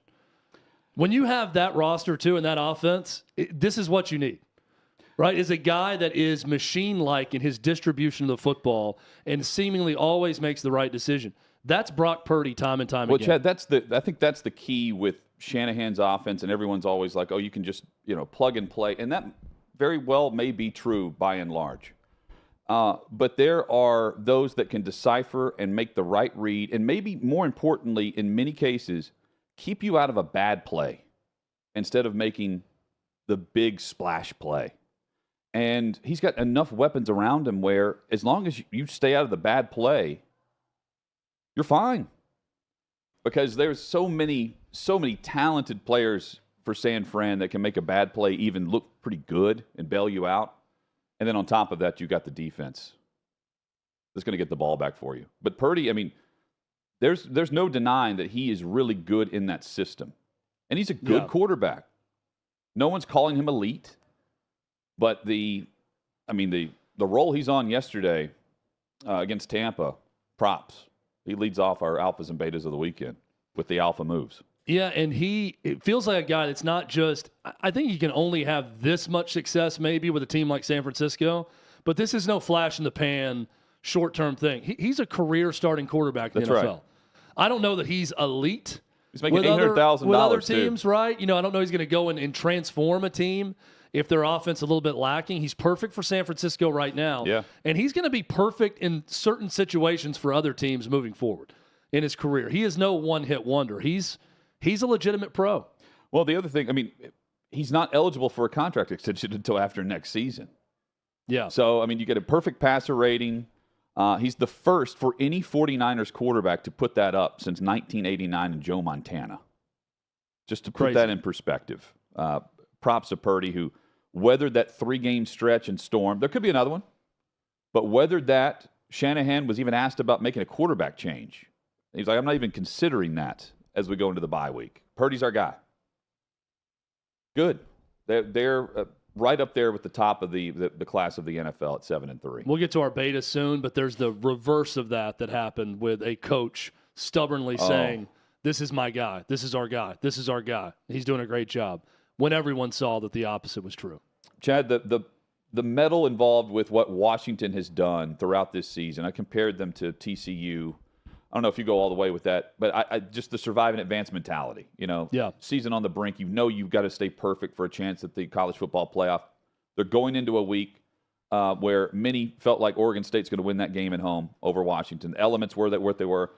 I felt like they had a couple of players mic'd up prior to the game for Washington, and I forget which wide receiver it was, but he's going around mic'd up during warmups in terrible conditions, pumped about it. I can't wait to block tonight, kind of thing. You don't hear that across college football. And he's telling me, hey, these are our conditions. Let's make the most of it. And while Oregon State had a chance to go win that game, Washington just finds ways to win. I love that. Even when Penix isn't playing his best, I love the fact that they can find ways to beat another team. And they'll continue to have these chances moving forward. Also, props that they're going to continue the Apple Cup through 2028 at least. I love that. Two schools getting together saying, hey, this is important to both fan bases, both alumni bases. We're not going to let a petty thing like us leaving and the conference being blown up and you left here with Oregon State stop us from playing each other every year, which I appreciate that they put all that aside and they're going to play it every year. Washington's different. They're a special group. We see it every year with certain teams, and it's a very limited number of teams. It was TCU a year ago as the perfect example, but some groups in certain seasons are just built different. Yeah. And you can say, well, so many close calls. And, hey, when you find a way in tough situations, in tough circumstances, in tough weather, like we saw, there's a skill to that. That is an ability. That's not just luck. It does take luck along the way to win very close games repeatedly. There's no doubt about it. There's luck involved in sports all the time. There's also an ability attached to a group getting together in one season and being that team that finds a way to make the play late or plays late to win the game. TCU a year ago, a different purple team this year. The Washington Huskies, one I've enjoyed watching from the start. They've been dominant at times this season, and they've had to escape in the toughest circumstances other times this year. But I think we're going to be looking at a playoff team when all's said and done. I don't know how many times we've featured Tyreek Hill in the alpha category. It's been a handful of times. 10 catches, 150 yards, dominant. He left this game with a hand injury, by the way, in the first half against the Raiders. But, again, 10 passes, 11 targets, 146, and a touchdown. You know how we've, in the past, had to retire primary complaints? We may have to. Tyreek Hill has been so good, and this is a credit to him. We may have to retire him as an alpha. You're right. And we may have to put a wall back here of all of our retired, the Ring of Honor of alphas, of Hot Mike on the show, and we'll have busts. Much like Lou Holtz puts an oil painting of Jimbo Fisher in his bedroom, as he says, because he's now his hero. It's right there, by his religious paintings of Jimbo Fisher getting that $77 million. Of course, we joke, and he was joking, but we're going to have to put an oil painting of Tyreek Hill up on the wall behind us, Hutton. There will be an oil painting for New Mexico State as we lead off the betas of the weekend, Chad. New Mexico State, not just winning on the road against Auburn, getting paid $1.8 million to go on the road and beat the Auburn Tigers. Was it a 25-ish point spread, maybe a little bit more than that? 26, I think. It was 25 or 26. And this game was never in question. I mentioned earlier we kept refreshing on the app on the phone, looking at the score and thinking it was reversed, and there was a typo with this. Auburn, other than the opening drive or maybe a total for the game, never went more than 20 yards on a possession. What? What happened in this? This is and there was no sign that this was about to happen, right? Like Auburn had been playing their best basketball, and they were lighting teams up offensively. So they were playing great, and then out of nowhere, Hugh Freeze even said postgame, he was asked directly, did you get a sense of a lack of focus, the mental focus leading up to the game? He admitted that he did. He said, other than the Tuesday practice, which was okay, Wednesday, Thursday, they were just kind of out of it. I will say that the response from Hugh Freeze was pretty alpha. I agree. I think that he took full responsibility and he didn't mince words. He said, it is my job to make sure we're ready to play over the course of 12 Saturdays, and I failed. This was a top-down failure. That we cannot play that way. That was a joke of what just happened. I'm paraphrasing, but he said all the things you would expect to hear if someone was being honest with themselves. He wasn't blaming anyone else.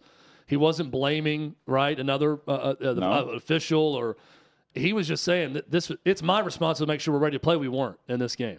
So, Yeah, it was a beta performance from Auburn, but an alpha response from Hugh Freeze to at least man up and own it and say this is unacceptable and can't happen. It's one thing to lose a game like this to a New Mexico State on Cupcake Saturday in year one. Those things happen a lot early in a coach's tenure.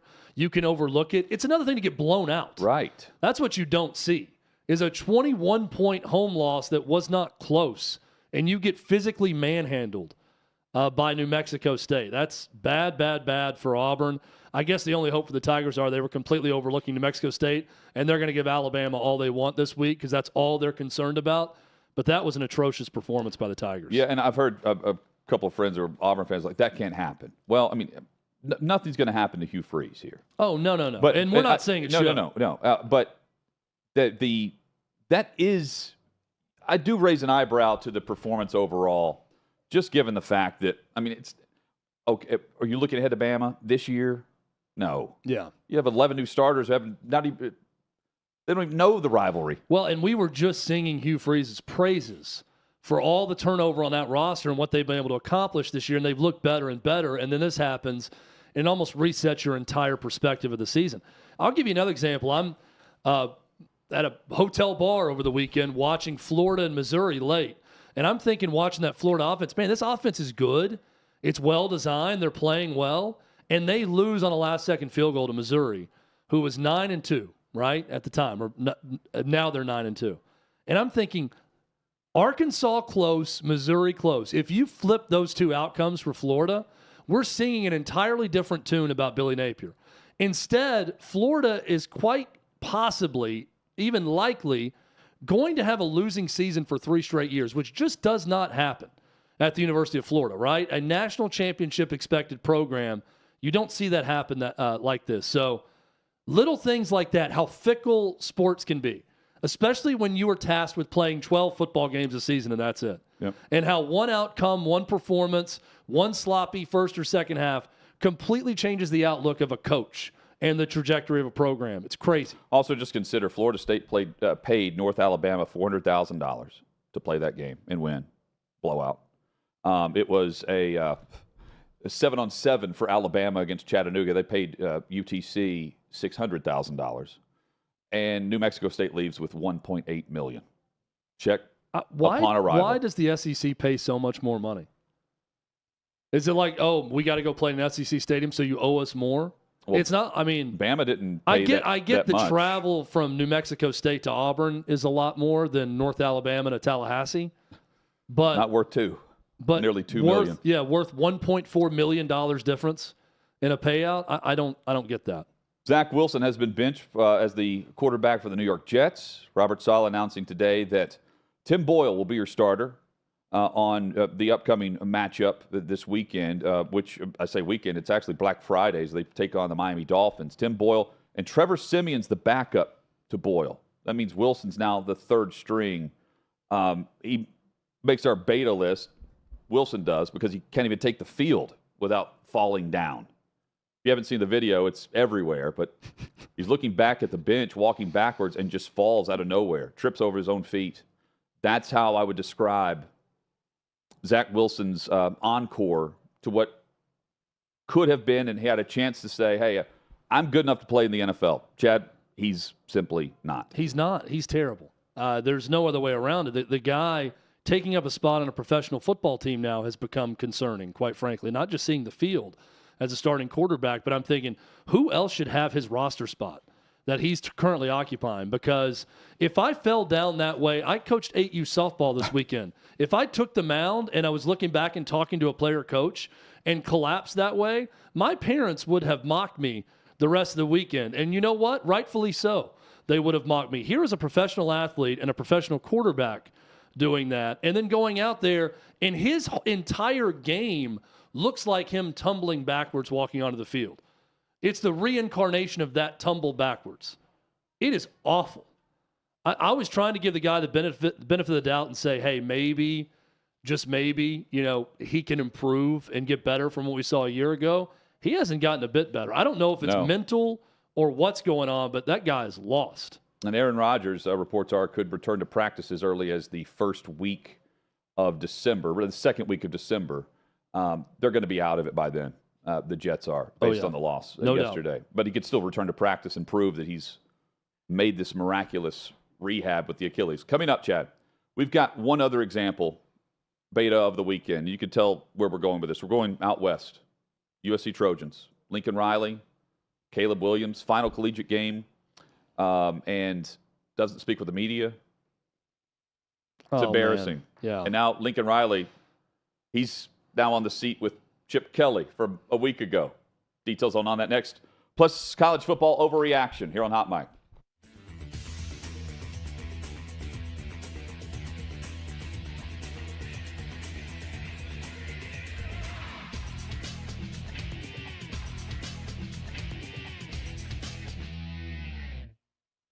The rest of the world doesn't know this. I have a day drinking day that I have at the owners meeting, and it's Mike Tomlin and I throw it, and it's only for head coaches and GMs. No other media is allowed to come, and the media over time has given us respect. Like, this is Glazer's thing. Let's not go there. And it's usually Tomlin and I and upwards of 30 other guys. It's crazy. But what I also do is I always tell Tomlin and whoever the older coaches are, tell these young cats what's about to come across your desk, because they have no idea. Like, the craziest stories in the world, and you're not prepared for it. Because when you're in that position, you really find out how messed up everybody is. Like, it's not just your players, it's your coaches, it's your scouts, it's your GMs, it's the person in the cafeteria, it's everything. And then it's their family and the issues families are calling. And oh my God. And listen, these cats didn't go to school for this. They didn't go to school to be a psychiatrist. Right? They went in the coaching to coach. Right. But when you're a head coach or a GM, that's part of the job. The other part is really, it all lands on your shoulders. So I make Tomlin and all the other guys tell the craziest stories that have come across their desk in the early days to prepare the new guys. Well, and also probably to help normalize everybody else, right? Because we all probably live our lives thinking, oh my God, no one could understand, or no one life is as crazy as mine or as messed up as mine. And then you hear someone else's story, you're like, wait a second, you have me beat. Yeah. Yeah. Well, there's a couple, I can't tell them on this, that are there are we go to them. We usually start these fun days off with these couple stories that there's no way I'll ever repeat, but they are like, Charlie, if you said to me, hey, if I told you any of them, you'd say, come on, you made this up. There's no way this could be possible. And the craziest thing about the NFL is that anything's possible. You know, when we did Ballers, people are like, come on, that stuff doesn't happen in the NFL. I'm like, this is a G-rated version of what happens in the NFL. Are you kidding me? Okay, you just took me to literally the best segue, because something I remember you saying, and I remember you saying it a few times, the NFL is truly the greatest reality show in the world. Can't make it up. And that is what you're talking about, is a testament to exactly why. I mean, there's all these stories that happen, and they're not scripted stories. Yeah. Look at the Raiders this week. They fired their head coach and general manager at 10 o'clock at night and put in ex-Giant linebacker Antonio Pierce to run the team. Like, look at last year with the Colts. They put in Jeff Saturday. Like, you can't make it up, right? So it's just like, it's great because even for me, like I said, with these things, like, I think I've seen it all. There was something that happened this year. I said, man, we've seen it all. And then this happened. I don't remember I can't remember what it was. If you think about it, just okay. Yeah, I can't break remember your what thought, it was. But we're like, man, we've seen everything. And then this thing popped up just when you thought you've seen everything. And you really, like, that's the thing. And I've been around, by the way, this is my 30th year, right? Is that, yep, 31st year. It's my 31st year. My 20th year at Fox. I started covering the league for the New York Post in 95. So that would make it like, but I started earlier in 93. So that's 31 years. So 95, what was it, 29 years covering the league. Yeah. So I've seen it all. I've been around. I think I've seen it for the most part. The stuff that's been reported and stuff that hasn't been reported. And yet, every year, there's still things that surprise me.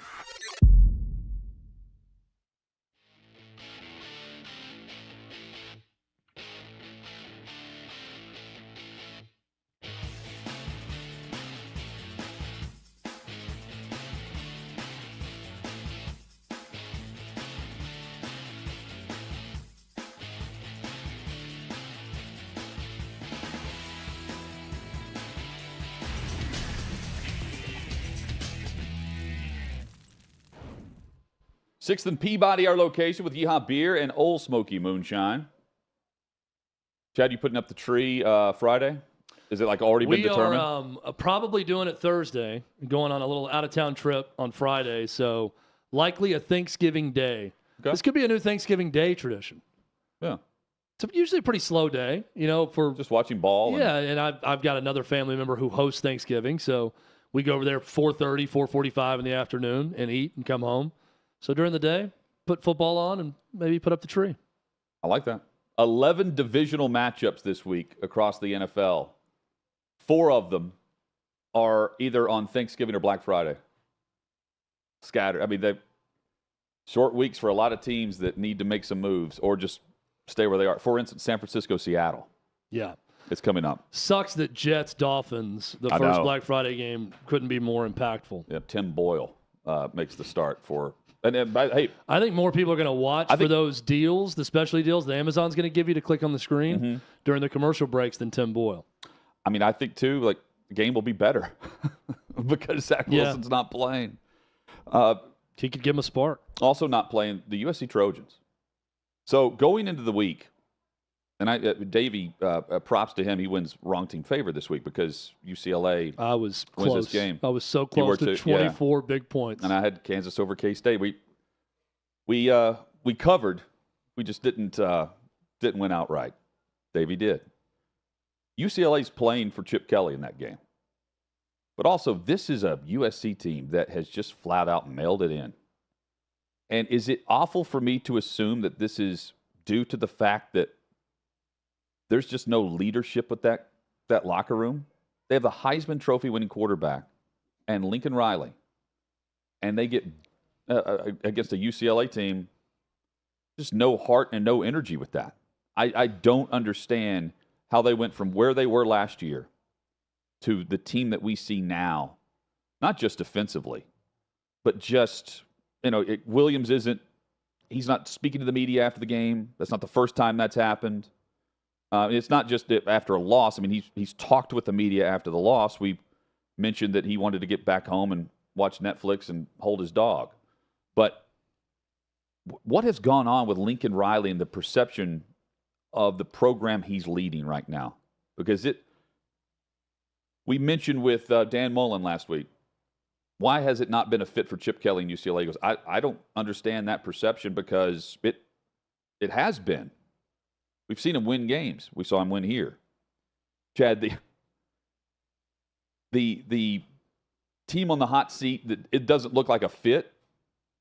This USC team doesn't seem like a fit based on what we saw in year one for Lincoln Riley there. Well, Lincoln Riley, I think the whole perception of him has shifted from offensive engineer that is a mastermind on that side of the ball to guy who got lucky to be handed 2 Heisman Trophy winning quarterbacks, talent-wise. That's not a great leader of a program.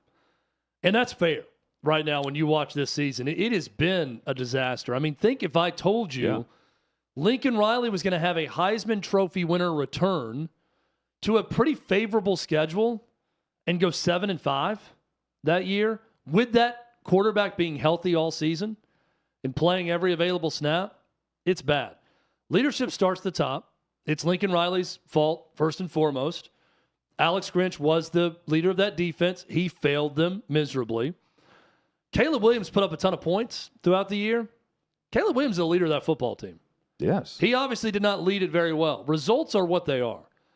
He's not a great leader for that team. And I know he's not a great leader for that team. There's a lot of red flags. But when you don't go speak to the media post-game after a disappointing loss, hey, I see the talent. We all see it. God bless you if you draft him top 5 picks in the NFL draft. I wouldn't. I wouldn't. I'm not handing the keys to my franchise to him from what I've seen. There are too many red flags based on his leadership or lack thereof, based on other things we've seen.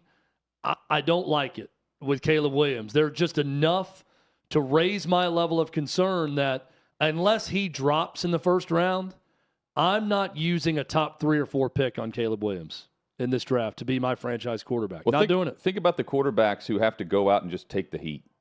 There's not many in the past just recent seasons of the NFL that just go out and cast blame. Zach Wilson wouldn't cast blame on his offense that he's leading last year, and he was ultimately benched after that New England game. Benched again today. But you don't just accept the highs if you're not going to face the music on the lows. And, Ian Rappaport's even ripping him on social. Yeah. Dan Mullen, though, just to go back to the coaches, Dan Mullen's tweeting after the game, are we sure that the right coach is on the hot seat? And he's directly asking the question about Lincoln Riley or Chip Kelly. I mean, he's right. I wouldn't say Lincoln Riley should be on the hot seat per se, but I mean, if you want to look at who's had the better season based on roster and expectation, it's definitely the guy who just won the game head to head. It's Chip Kelly at UCLA. Lincoln Riley has been a disappointment. And I love Dan Mullen pointing that. And Dan Mullen's defending his guy. Yeah. Chip Kelly, that's the guy he worked for. New Hampshire Mafia. And how he got his start. So he's defending him a little bit as well. But also, too, it's so weird that report comes out and then it's just silence and then, he wins the game. So does that just give him another week or does that give him another season? It's odd. Yeah, I mean, it's also like I thought going into the weekend, if you're a player on a college campus, you're going into this game and you're already being told if you lose, Kelly's out and he's out anyway. That's the report. It's just a matter of when, not if. That you don't end up actually playing all that hard, right? You don't have the backing of everyone. You're not waiting until the time is right when the season is done. And it was the opposite. Props to UCLA, beta to Lincoln Riley, and Caleb Williams. And USC. And we're about to run into a final week where you're going to look at a number of situations, and it's all about, to me, so much of it is motivation. Hutton, you mentioned it. They play for Chip Kelly. They play for themselves. They beat their rival. Huge win for UCLA over this USC team. But looking around college football, you're going to see a lot of opportunities this week for teams that have been disappointments that can salvage a season or give themselves something to think about all offseason based on their opponent in this final week. A chance to rectify some things for a lot of teams across college football. The question to me is always, what is the motivation on both sides? If you're a team that's geared for a mid-level bowl game, do you have motivation to come out and take care of business in the final game of the season and get maybe a slightly better bowl or, just win the game because the game's in front of you? And if you're a team that's had an awful year, are you motivated to get it going one last time and make sure after Thanksgiving Day that you have one good bright spot at the end of the year? I think there's a lot of intrigue in some of those games. We're going to talk Ohio State, Michigan while we're on air this week. It's a no-brainer. Yeah. That is the one. But there are some other ones that I'll give you one example. Kentucky, Louisville. Kentucky's had a pretty disappointing year based on what they wanted to be after a fast start. Well, they can change all that by beating the team that's headed to play for the ACC championship that, oh, by the way, happens to be their biggest rival in the season finale, right? There's opportunities like that across the board in college football this week, which makes it fun. It is time for college football overreaction. We welcome in Davey Hudson. Hello, gentlemen.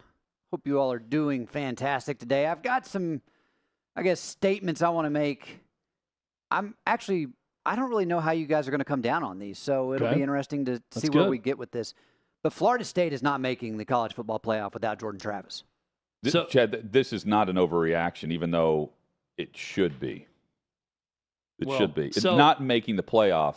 I want to be very clear.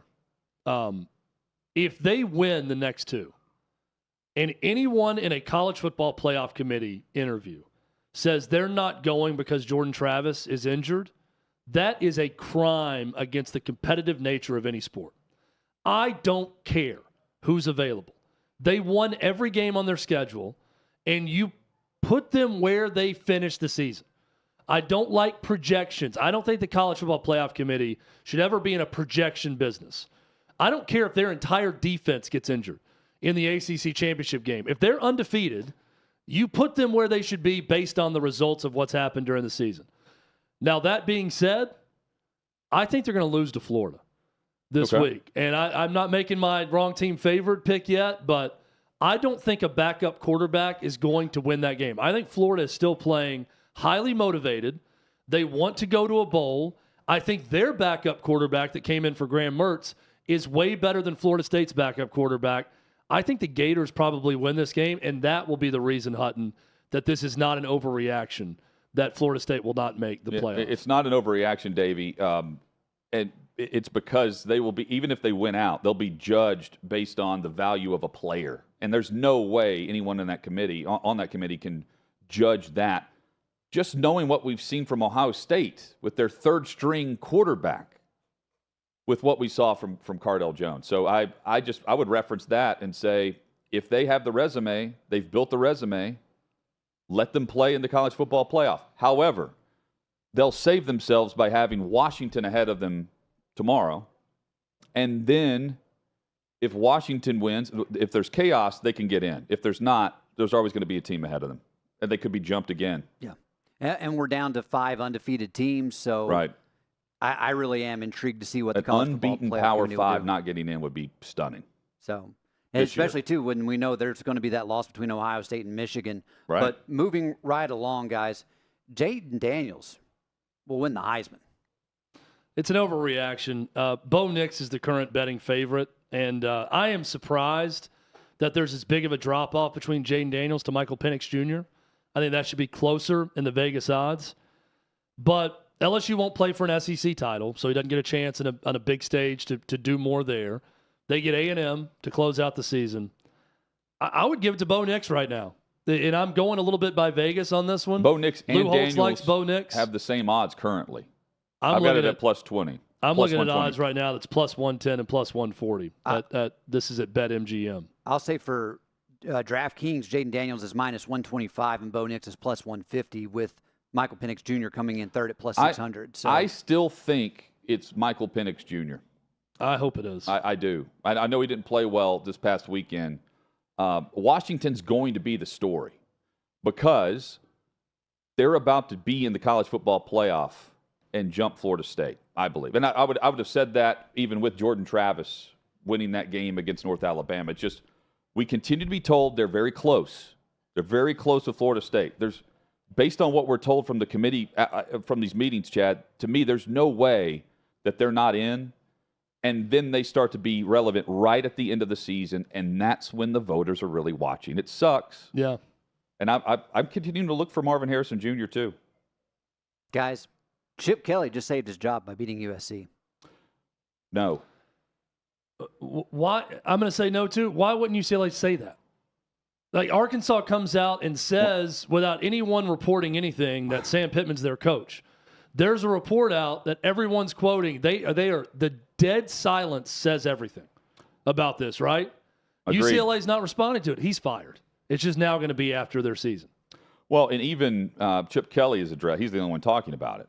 You know, it's he talking about his dialed-in team and how he's not really focused on it because it's not an issue. I've never been governed by the fear of what other people say. The lessons that this game has taught me is there's going to be highs, there's going to be lows, and you got to learn and lean into the lows, embrace them, and you got to go work. And also, why would Chip Kelly want to stay now after all this? If your university's not going to come out after that and say, yeah, oh, this is all BS. They didn't do it last week. Team responded, and they still haven't said anything. So, I mean, it clearly bothered him. He wouldn't answer that. He wouldn't say whether or not it bothered him. But if you're Kelly and you can save your job there, why would you want to stay there? I know you're going to the Big Ten. Yeah. But you can, I mean, ride the momentum when you can. He's one that could, based on how things went and how he handles it. And guys, looking at the flip side, Lincoln Riley won't be USC's head coach for 2025. I mean, there's so many factors here. I'm going to say overreaction right now just because I think they'll figure it out to some extent next year. I'm saying I think next year will look better than this year because they'll have a better leader than Caleb Williams. Davey, I know that thank sounds you. odd for the defending Heisman Trophy winner. Bruce Feldman with an interesting report about Jim Harbaugh. We'll continue to ask the question if he's going to be the Michigan head coach moving forward. That's next. What you're experiencing is the bold taste of a Southern legend. Old Smoky Moonshine and Whiskey, authentic Tennessee mountain-style spirits. We believe in crafting flavors that were born from tradition but defy expectation, and pioneering a new experience with every sip. Because if it doesn't do this, It ain't this. Old Smoky Moonshine and Whiskey. Come on.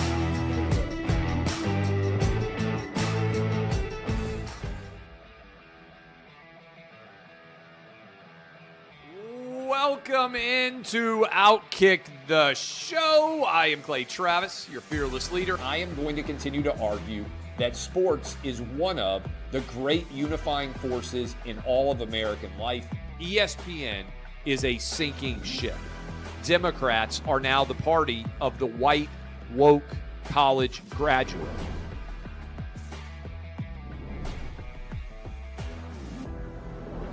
We live in a land of participation trophies. You gotta lean into the turns. You really gotta lean into the turns. When Leah Thomas walked in that first day, it got silent, and every girl was uncomfortable. Very difficult to go back-to-back years in the NFL with the number 1 overall pick. Is it fair for people to be upset with Barbie? I've been out of LA long enough to have forgotten that libs, no matter how ridiculous the scenario, are gonna lib. Another week of inflation, another week with Biden with COVID, and another set of losers to crown. People don't watch the WNBA on TV, in person, on a plane, on a train, on a bus, or on purpose. I mean, what have you seen firsthand of how this has affected you in the plant and your fellow employees? Under Joe Biden, the Taliban has retaken Afghanistan. Putin has invaded Ukraine. So if there was ever a time for freaking aliens to inhabit and conquer Earth, now would be that time. We've seen coaches throw water bottles. We've seen coaches act like idiots. We've seen coaches slap other coaches. But I think if you're involved in carjacking, you're inherently a rotten human being. The level of stupid that sometimes gets on our YouTube chat just gives me a headache. You're born a male, play with males. You're born a female, play with females. Don't at me about it. The American people are being cheated. We, ladies and gentlemen, are being cheated. I made the call to end the Me Too movement. And today I'm going to continue making that case. And that's just a way to further taunt these women, to make them feel less than, to make them realize that this has just become a big joke. Deion Sanders is the Donald Trump of football. We were directly impacted by the whole Leah Thomas thing, and we were able to see you guys on the ground with your signs supporting. That was huge. They were saying, oh, it's only 1 or 2. That's rubbish, and we all know that's rubbish. Once those trans-identifying males were able to succeed, it just encouraged others.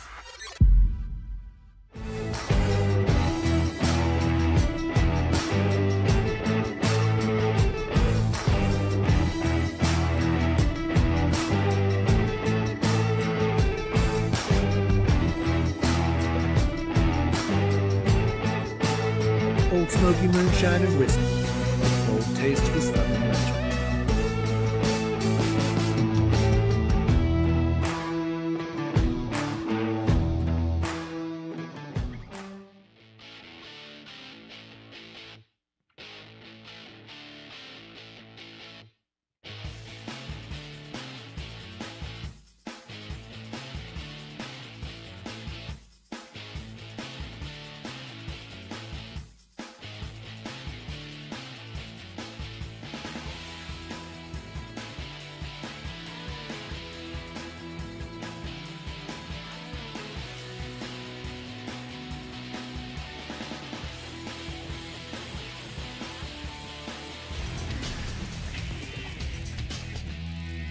Just like that, final hours here, Monday edition, Hot Mic with Head and Withrow across the OutKick Network. Glad you're with us. Holiday week, short week. Brings more energy to the table, doesn't it, Chad? Always. I feel like you really, when you know you have a short work week, I think everybody can relate to this, you automatically bring, you can go one of 2 ways. Usually you bring more energy to it because you know you're going to fit a lot more into a short amount of time, or you really start to check out quickly. Yeah, because you have so much to do. Yeah, you know, well, or just I'm ready to not work and get to a holiday, so let's go ahead and get there. That's not what we're going to be doing this week, though, Hutton. We're going to be ready to go each and every day. Is Harbaugh going to be ready to go for the season next year? Back and forth, here we go. The NFL season or the college season? Well, that's a good point because you mean as the Vegas Raiders head coach or the coach of the Michigan Wolverines? Because those are 2 different answers for me. I think you know, I've gone back and forth on this. Where he's out. And this was based on the 3-game suspension to begin the year that Michigan self-imposed based on the recruiting violations. And here comes Feldman this past weekend saying that, well, there could be a lengthy suspension for him whenever we get to the off-season, and I know that I rolled my eyes at that too, for recruiting violations during the COVID period that the NCAA was investigating, and that resulted in the Michigan suspension, hoping to lighten the potential penalty. And then you also add in the sign stealing investigation that's going on, and he could be suspended, face a lengthy suspension for the 2024 season. If he gets any indication that he's going to face that, Chad, he's coaching in the National Football League. He's not the head coach at Michigan. And Feldman's quote in the report on Saturday, it would not be surprising if Jim Harbaugh, if he's still the coach at Michigan, would be suspended for the bulk of the 2024 season, I'm told. So I've been, pretty defiant about something needs to happen to Michigan in all this. Like, they've done wrong. They need to be disciplined. I'm totally fine with a 3-game suspension. I didn't think they were wrong by that, the way Michigan fans would have you believe. Not yet. No. Maybe this weekend. But no, I will. This is a little bit of a turn for me. But I will start to say that while Michigan needs to be punished, and punished more than this 3-game suspension, it does get a little weird when everyone continues to claim that Jim Harbaugh knew nothing about it. I don't believe that. But if they can't prove that, and they're adamant that he didn't, it seems like overkill to continue to suspend Jim Harbaugh, especially given the fact that Michigan, by the way, is still undefeated without Jim Harbaugh on the sideline when these suspensions are happening. Yeah. So at some point, let's take it away from Jim Harbaugh and affect Michigan with scholarship reductions, fines, something else.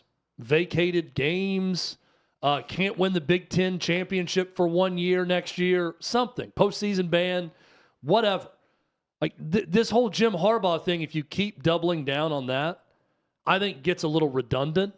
And if you're that serious about what they've done against the rules, find another way to discipline them at some point, right? Well, I would just say, if you're going to discipline Harbaugh, this is the year to do it. That's why we were so on the soapbox about it.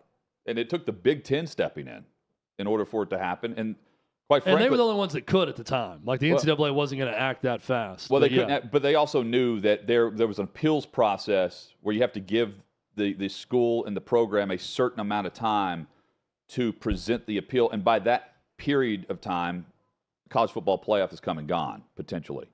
The only way to do it is if you can't appeal, and you could not appeal this, you could take it to a court system. But we know Michigan chose not to do that last week. This is an indication. Does it feel like overkill on Harbaugh, though? Well, a little bit. Like, but does someone else face any punishment in this in Michigan? To me, this is going back, though, Chad, to the previous investigation. Yeah, which could be part of the suspension. Yes, and he was defiant that he wasn't going. He was negotiating his own deal at the time. He was leaking out there. It was over a hamburger. Yeah, which did make them very angry. Well, they pulled the offer. They said, we're not accepting anything like this. We'll come back. We'll come back to you. We're not accepting what was proposed in our talks.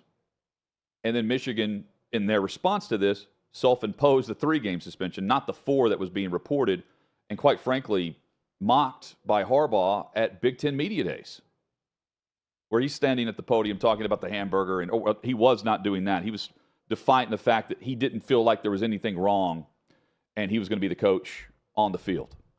And then it was leaked about the hamburger. That was the push, right? It was the spread through the concessions or whatever it was. Yeah, I think it's more or less he's pissed off the NCAA. And we know what happens when they focus on you. They focus on the program, but they can focus on an individual pretty easily. I think we're going to know the answer from Michigan fans on this, and I'll throw it open to our YouTube chat as well, where you can watch us with this question. At what point is Jim Harbaugh not worth it if you're Michigan? Again, I get it. You've won a lot of games. Now, you've won a lot of games in the midst of a big-time cheating scandal in terms of how you got signs of other teams. I know that both are true. Bobby Carpenter, I thought, said it well. They gained a competitive advantage, and they're one of the best teams in America. and they're winning a lot of games because they're very, very good. Both true. But at what point are you just thinking, we haven't lost without him on the sideline? It's Michigan. There are plenty of great coaches you could go hire that would love to coach that program. Is the headache truly worth it? There were the San Francisco 49ers, great example. Eventually, the headache wasn't worth it with Jim Harbaugh. And how quickly we forget, Michigan fans, that it wasn't too long ago that Jim Harbaugh was in Minnesota interviewing for the Vikings gig on National Signing Day or the night before National Signing Day and trying to leave your program. I mean, loyalty is a two-way street here. He had Rob Walton fly to Ann Arbor. The owner of the Denver Broncos flew to Ann Arbor to try to get him to change his mind and take the Denver Broncos job. I think we just get so wrapped up in the here and now, and all Michigan fans can see, and I feel like it should be a pretty smart football fan base, but all they can see is right now, and right now they're undefeated and could play for a national title. And I understand all of that. But if you look at everything in totality of Jim Harbaugh, what he was for a while, he was on the hot seat at one point. He has turned it around since then, the last 3 seasons. But in those 3 seasons, there's been a big cheating scandal that went on with Connor Stallions. And, oh, by the way, also he committed NCAA violations that got him popped for a 3-game suspension. And then you're double downing on that. And also keep in mind, he's been interviewing for an NFL job. At what point do you just say, enough is enough? Can we go hire someone else already? I mean, all the winning has been great, but a lot of guys could win at Michigan. Do Michigan fans think Jim Harbaugh is the only one that can win at a high level at Michigan? I don't think so. I know he's done a good job. I understand being blinded a bit by now, but they do as long as he beats Ohio State. There's plenty of people that could win at Michigan. But again, if they beat Ohio State, it's without him again on the sideline. Yeah, but he continues to do that, and they're on their way to a college football playoff again. You know, like that. That's the other part of it is the results. The results have been so good. They are trying, as an administration, they're trying to get him under contract before there's any conclusion to this investigation whatsoever. Now, this was when they were all in backing Harbaugh and defiant over any investigation that was going on or potential penalty, even before the Big Ten got involved, just the NCAA being on campus. And they fired Stallions. You know, they fired another staffer last week. Now the tone's changed a bit, but I don't think the tone has changed on, do they want Jim Harbaugh as their coach?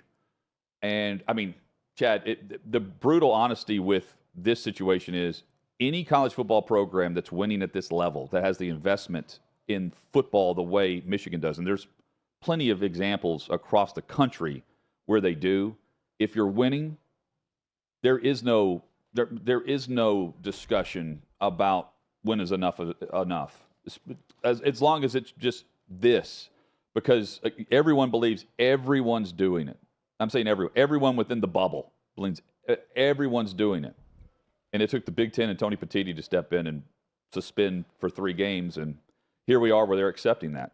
And if they continue to win out, one more game, he's back, and they've served their penalty. Well, maybe it takes one loss for Michigan to turn on them this year and then say, okay, now we're out of the playoff and this is all going on. So, go to the NFL if you want. I don't know. Being a Michigan guy and a Michigan grad helps. I will not say Michigan man ever again. That title's over forever. But being a Michigan guy helps Harbaugh, but it only helps when you're winning. He was on the hot seat at one point. And let me tell you something. Being a Nebraska man didn't help Scott Frost when he sucked in his entire time there in Lincoln. He got canned too. So I get that it's about the winning right now, but there's got to be a point where if this is true and he's going to be suspended for 80% of next season, that you don't just continue to say, we're going to stand by him no matter what. Hey, let's get Santa Ono over here to work up a new contract extension to show how much we're behind our guy who's suspended for 80% of the next season and can't coach the team on game days. It's just... they'll do it, though. Is it not tiresome at some point? Not to them. They continue to write. The last statement we heard from Santa Ono, correct me if I'm wrong, is the one when the suspension was initially announced going to Penn State, where he released that statement on behalf of Harbaugh and backing him. The other thing, too, I looked at was like Feldman. 2 things I thought of. First, I keep thinking about the report that the NFL won't necessarily be some safe harbor for Jim Harbaugh. And what that is referring to, if I'm the NFL, is what other details come out to where you connect this to something as significant as Spygate. That's where the safe harbor would not be there. And they wouldn't necessarily allow him to just skip out on the suspension. Yeah, Bobby alluded to that. He said, I think we're hearing there's more information out there that has not been released yet. It would not be surprised if Harbaugh could be suspended for the bulk of the 2024 season. If that's the case, don't you have to have further evidence than what we know for the bulk of the 2024 season? And part of this is going to be the recruiting violations, which isn't going to impact him as far as the NFL and the whether or not he's eligible, quote unquote. But I do think about that. And the other thing, too, is like, I shake my head. Are we sure we're going to have any conclusion in 2024 to this? Oh, I mean, who knows? Who knows? That's true. Do we think the NCAA is going to be done this football offseason with the investigation in time to levy a suspension or something else to Michigan for the 2024 season? Doubtful. Very doubtful. They'll probably still be getting new information at that time. We're going to find out Connor Stalions' assistant sometime in August of 2024 before the season kicks off. Which comes first, Chad? And I'll continue to bring this up on the show. Which comes first, the conclusion of the NCAA investigation or Central Michigan's investigation? I knew where you're going to go with this. I got to find the name of the lady running Central Michigan's athletic department. David, we need to email her asking for an update on her internal investigation into Connor Stalions' media pass and sideline pass. That just went away. No one's. Where is the Central Michigan media in all of this? Why are you not hounding this lady every day for an answer on the conclusion of their investigation into Connor Stalions? Why? I need resolution on this. Amy Folan. We need closure. Amy Folan? Folan. Folan? Folan. Amy Folan. This is my appeal to you right now. You've worked hard. You worked very hard to get where you are. At the top of the ladder of the Central Michigan Chippewa Athletic Department. You have a responsibility, a big one at that, to lead these young men and women on the field. You lead their coaches. You make sure they have a good college experience. What your responsibility is not to do is to give a sideline pass to a Michigan assistant coach to illegally steal signs. You saw the photo. You reacted with a statement. You said you would investigate. It is now your responsibility to release information on that investigation. Please do so right here on OutKick Hot Mic anytime. Open invitation. Join us anytime to release the investigation so we know once and for all how Connor Stalions got this sideline pass, Hutton. It's time. The first report I see is October 31st at Central Michigan investigating whether or not Connor Stalions was on their sideline. And nothing there it is, since. November 20th. That's right. Nothing since. Should she hold a press conference when she does it?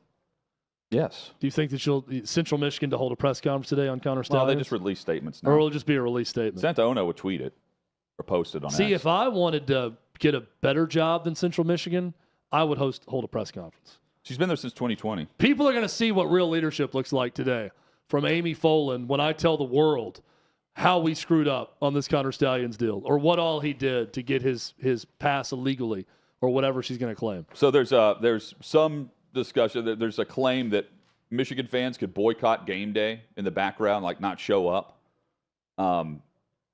Is that not the dumbest idea ever, considering like the small amount of Ohio State fans that will be making this road trip could just show up and dominate game day? Well, that's what I'm thinking. That's the funny part is Ohio State's got to be hoping that happens because then they just show up and do Buckeye chants the whole time and dominate with all the signs about Michigan. That's what's going to happen. Just show up dressed as Stallions. Now, it's very easy to do it. Like, if Michigan fans get the word out online, no one go to college game day, they won't go.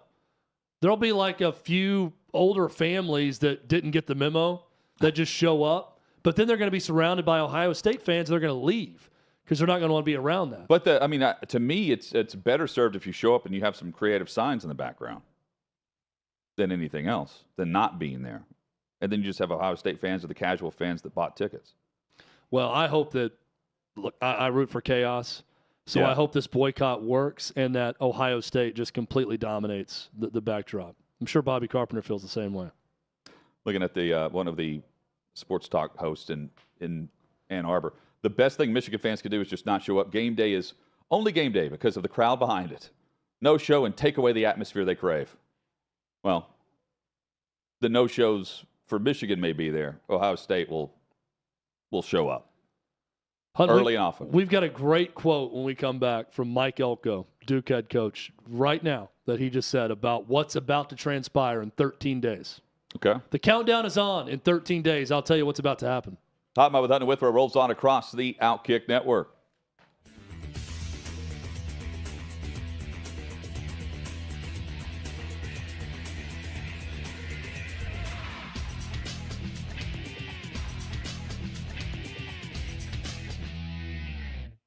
The chairman, ladies and gentlemen, of our, well, she's not the president, that's Sean Black, but the chairman of the YouTube chat, and she's also the beer captain. She's the captain of beer and IU and partying, our friend Jennifer, a.k.a. Gritty. Gritty, what say you? Hi, Coach Dockage. It's Gritty, and I was just calling about Caleb Williams wanting to go home and snuggle with his dog after getting beat. If I'm looking to draft a football player, I want to get an alpha male, not a beta male that's going to go home and cry about the loss. An alpha male will go home, work hard, try harder, work on his game plan, and all that good stuff, and not go home and cry to his mommy. Love the show. Peace out. Ending with a peace out gives me goosebumps because peace out is the way of the world. That's Gritty, and that's right. You know, women want real men. Real men are dying to be real men. I mean, I'm sorry, but they are. Look, I'm not some macho clown. I'm as sensitive as the next guy. I can't get through a movie sometimes without crying. Sometimes somebody does something really nice for me, and I well up. I learned this. Let me show you something that I learned, Gritty. I learned at movies, or when I'm going to cry, to do this. Watch. What I'm doing is I'm blowing up into my eyes, and that dries them so people don't see tears. I get crying, but I don't get crying when you lose a game, jumping up in the stands and crying with your mother. Honest to God, where does the drama end? Where does it end? Look, a friend of mine made a great point. Maybe it was on this show. I can't remember. He said, Doc, 84, minute 18 to go. You turned the ball over against Virginia. We were up 1. All right, they scored, fine. But guess what? I wasn't going to go in there and cry. I mean, I've thought about it every day for 40, 50 years, but I wasn't going to cry. Wasn't going to happen. No chance was I going to cry. I mean, are you nuts? Hell no. Cry to my mom and dad? If I would have run up, it was with Ken Sterling on Two Big Brains. If I would have run up into the stands at the Omni in Atlanta, buried my head in a book, and wept to my mother under the book would have gone, get in the locker room. And my mother's the holiest of women. There is nobody holier than the great Roberta Dockage. There's not. But my father would have gone, oh, crap. My father would have evaluated himself. My father would have said, what did I do to raise this? Which is exactly what I would have done if Andrew D. would have done that when he played at Ohio State or Michigan. Like, they lost to Gonzaga. All right. If Andrew would have had I guess he played in the game, played about 30 minutes, so I guess he did have a problem, or he didn't help him win, I guess. So there you go. But if he would have come, shut up. I mean, after the game in the hotel, hey, I'm down with that. I'm cool with that. Yeah. Privately. But you don't sit there. See, women like Gritty are real women. They're smart. They're beautiful. They're tough. They just get it. They're unafraid. They'll tell guys when they're screwing up. They'll tell guys when they're great.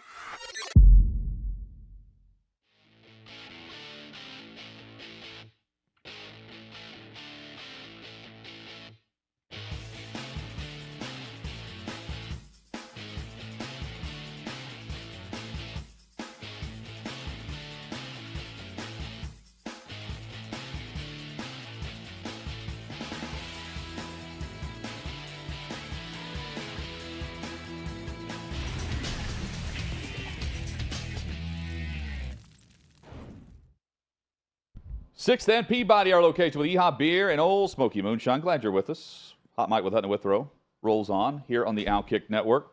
Chad, Elko said what? Mike Elko says in a radio interview, we're probably about 13 days away from complete anarchy in the Wild West. He said it is open free agency for all of college football. I don't think anyone is immune to what is about to happen in the transfer portal. Okay. It is what it is, and you've got to put together a strategy to retain your players, and NIL is a big part of it. Something we know, but this is the time of year where it's about to get crazy. I mean, think about when your school has a coaching search and how you're just refreshing a website, a message board every 15 minutes to get nuggets about a coaching search and how much fun that can be. That's, to me, every offseason now, right when the season ends, because you got simultaneously in December, signing day, the signing period for high school players. Then you've got, once that season ends, the next day, guys entering the portal, some surprises, some not. And then it's speculation about where these transfers may be visiting or ending up. It really is chaos now for rosters. It's the reason, Hutton, that I don't even look at what year someone is anymore. I really don't. It's tough. The era of, what is he, a sophomore or junior, has gone away, in part because of COVID and the extra year for everyone of eligibility. I can't even tell who has eligibility when. Everyone he's can got play the COVID year. Yeah, 26, 27 years old, you're playing college football all you want. So I don't know, and I don't even look at it anymore, how much eligibility someone has. But why? Because there's no guarantee they're going to be back on your team next year. You just don't know. Chad, I want read this quote again because it's a short paragraph. Okay. Now think about the Texas A&M head coach saying this. We're probably about 13 days away from complete anarchy in the Wild West. It's literally open free agency for all of college football. I don't know that anyone is immune to what is going on in the transfer portal. It is what it is. You got to put together a strategy to retain your players, and NIL is a big part of it. Yes. Now that rings different. Yeah, if he's at A&M, he's thinking, hey, let's bring on the chaos. Bring us your players because we have all the NIL money. Here's here. what he said about Duke and the job and where he could be.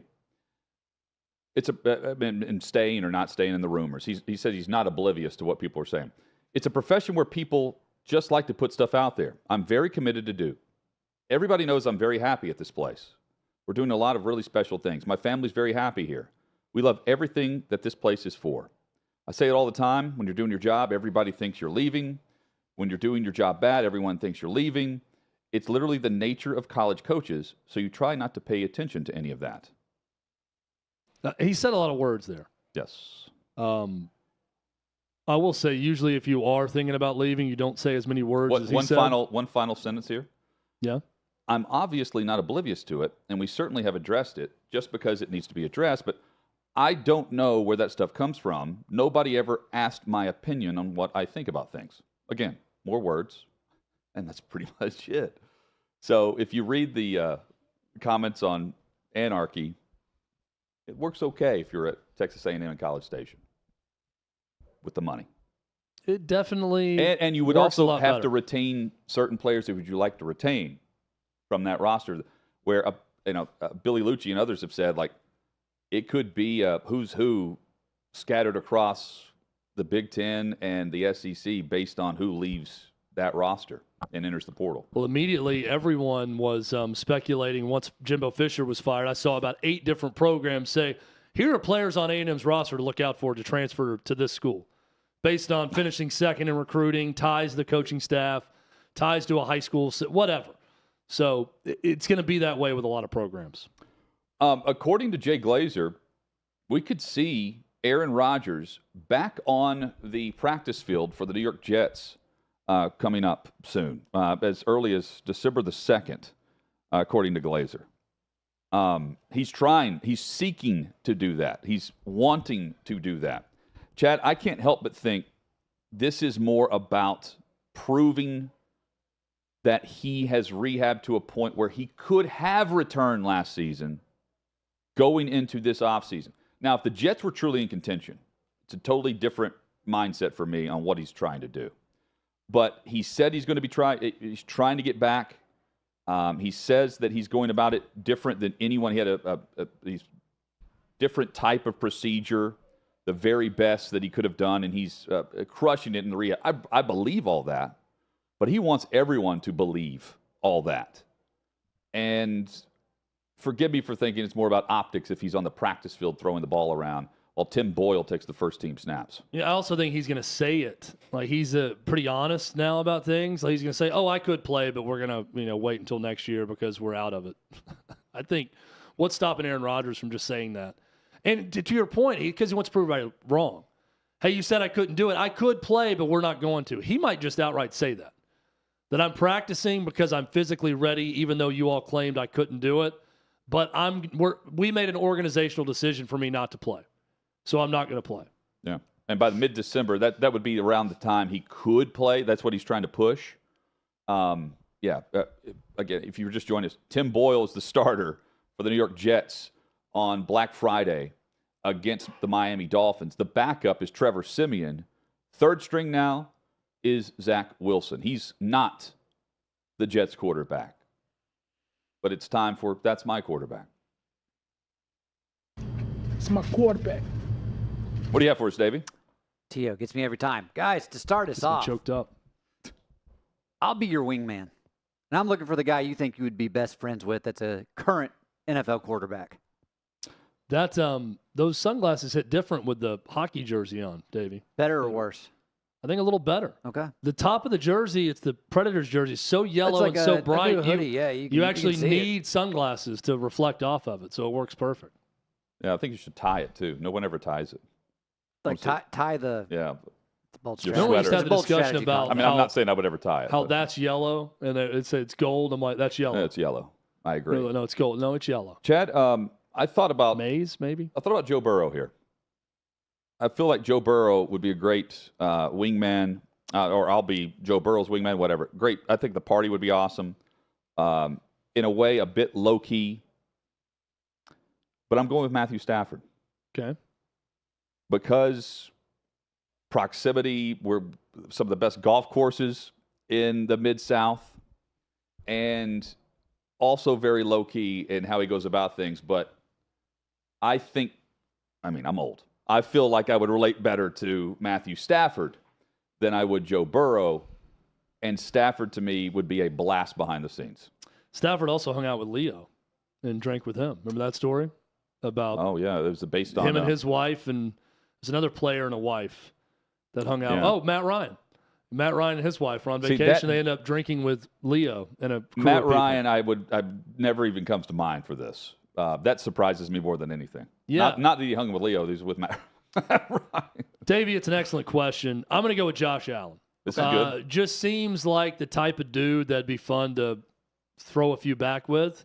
I like his personality in the commercials that he's getting now. Seems like an easy guy to talk to. Would be great in any friendly wingman, just dudes being dudes type situation. He's up there in Buffalo, and when I think about dudes being dudes, I think about dudes jumping through tables in freezing settings. That's Josh Allen. So he's a guy's guy. You could go duck hunting with Josh Allen. You could go out to a nice restaurant with Josh Allen. You could go out to the neighborhood corner bar with Josh Allen, and it's going to be a good time. Davey, are you surprised that Chad did not say Kirk Cousins? A little bit. I am too. A little bit. I am too. Because he's learned more about Kirk Cousins, and I have too, based on this one show. You guys' kids could play together. Yeah, it's more aspirational. Like, I think me and Kirk Cousins would have more in common, given our station in life. But if it's like, I really want to be friends with this guy, right? I think Kirk Cousins and I are already best friends. We just don't know it. Like, this is like a crush. I'd have more of a crush on Josh Allen. I've got a man crush where I want to be friends with him. I feel like if Kirk Cousins and I hung out one time, we would just already be friends. We'd be like in carpool with each other or at the same kids' event and sweating through it the whole time. Do you think Zach Wilson would be fun to be around? No. Definitively no. No. I kind of think he would be. Because he ends up getting along with Aaron Rodgers. And I think Aaron Rodgers tolerated him. And for whatever. Yeah. See, I think they're just pulling the same age of women. It's the line from Ferris Bueller. It's patience that allows a person like myself to tolerate a person like you. I think Aaron Rodgers talked more about his backup quarterback at one point with Zach Wilson than he. I mean, how many times did he mention Jordan Love on his own? It was just that's my point. I think he can get along with practically anybody. And you're right, Davey, about your other comment. If you like older women, Zach Allen's definitely a great wingman. So that's always good. I would have gone with Gardner Minshew. So that's a good just one for me. Yeah. I think he'd be, fun to hang out with. I could see us like listening to the same types of music. Just age. Creed? Yeah. Well, that's where like Kirk Cousins would come into play, but he's too much of a family man. I'm not at that stage yet. But a good role model. Davey Kirk Cousins would be a good role model. Institution of family. No, I agree for it. I'm just not there. If you were doing the opposite of Davey, can we name the quarterbacks here? Gardner Minshew would be on my list. Gardner Minshew's good. You're saying like the guys you wouldn't want to hang out with? No, not I wouldn't want to hang out with. I'm just saying like I guess opposites attract here because he said he could hang. I can take someone I don't think I'd be friends with. Russell Wilson. Oh, I agree. Totally agree with you. Brock Purdy crossed my mind as someone to be cool to hang out with. Yeah. I just don't know much about him. I guess that's kind of the point, right? Yeah. Mahomes? No. Would you want to hang out in Tommy DeVito's mom's basement? Would that be a cool hang? After a 3-touchdown game? Or yeah. Hey, I think he was up there as one of the top 5 fantasy quarterbacks from this past weekend. I say Mahomes no because Jackson Mahomes could be around there. Oof, good point. Or Brittany. Mahomes would be cool, but you're right. There's a lot of baggage hanging around him. All right. What's next, David? Quarterback whisperer needed. I'm looking for a guy that you think he's got the intangibles. He's got the talent, but he just needs somebody to be able to tap into that, and he needs that quarterback whisperer as his coach. I'll begin. I don't know that this guy would be great, but I'd like to see him with some better offensive coaching. It's Kenny Pickett. And Matt Canada not getting the job done. Didn't get it done again yesterday. I'm not saying Kenny Pickett's been great or done a lot to help himself, but I do think he would be better with better offensive coaching and a better offensive system. So give me Kenny Pickett. The Dallas Cowboys didn't even want Kellen Moore. They just let him leave Dak Prescott and go straight to Los Angeles with the Chargers. Brandon Staley's a dead man walking. They have given up 3 different fourth-quarter leads this season. The answer to me is Justin Herbert. With all of that talent, he is 29-30 for his career.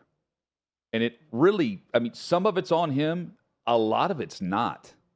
And for all of the great offense that we've seen, they put up points, they give up a ton of points, and they give up leads. And because of that, better coaching is needed. It's not to the level of Trevor Lawrence and Urban Meyer, but it's been bad, really bad, to the point where as he goes into contract number 2, you don't have the rookie contract at the quarterback spot to help bring in other players like you did, and you've wasted that. You've wasted that right on the outside of being in that good category. They were good at going on the road and winning at Arrowhead. They were good at going forward on 4th down and being extremely aggressive. They're not good at winning close games, and they're not good at Herbert getting and giving them a lead and then holding it. That's down to coaching and being aggressive on defense where they don't necessarily have to be. All right, guys. And then finally, both those guys were drafted to be the franchise quarterback for their team. So I want us to take a look. We got one more week left in the regular season of college football, and I'm looking for a quarterback in this coming year's draft that's not projected to be a first-round pick, but that you think could be a franchise quarterback. How can you start here? Yeah, the quarterback that has grown on me and is still very underrated is Carson Beck at Georgia. It would have been my answer 2 weeks ago. He's my answer right now. Throws all but completes every pass but 6 against Tennessee. He's getting better and better. Better and better and better. And he's thrown for at least 250 yards in every single game this year for Georgia. That includes games where they come out at halftime and they're down 11 to an SEC opponent in the middle of October or early October, where you feel like Georgia's not as good as they were. Everybody's in the NFL now. Stetson Bennett isn't here anymore.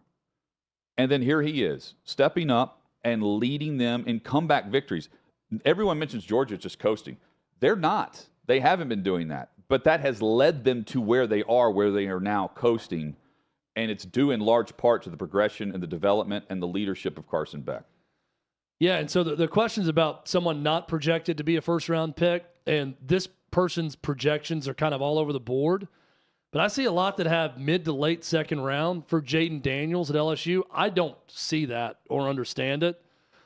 I would draft him in the first round. If I'm someone, I think he's going to be a terrific pro. I really do. I wouldn't have said that a year ago. I certainly wouldn't have said it 2 years ago when he was at Arizona State. He has improved a ton. He's a difference maker with his legs. He's very accurate. He can throw the difficult, hard passes. He's got touch. Give me Jaden Daniels. Yeah, Heisman Trophy finalist at the very He'll least. be in New York. Absolutely. Carson Beck may be too. Could be. Coming up, we'll preview Monday Night Football, and wait until you hear what Robert Saleh had to say about Zach Wilson.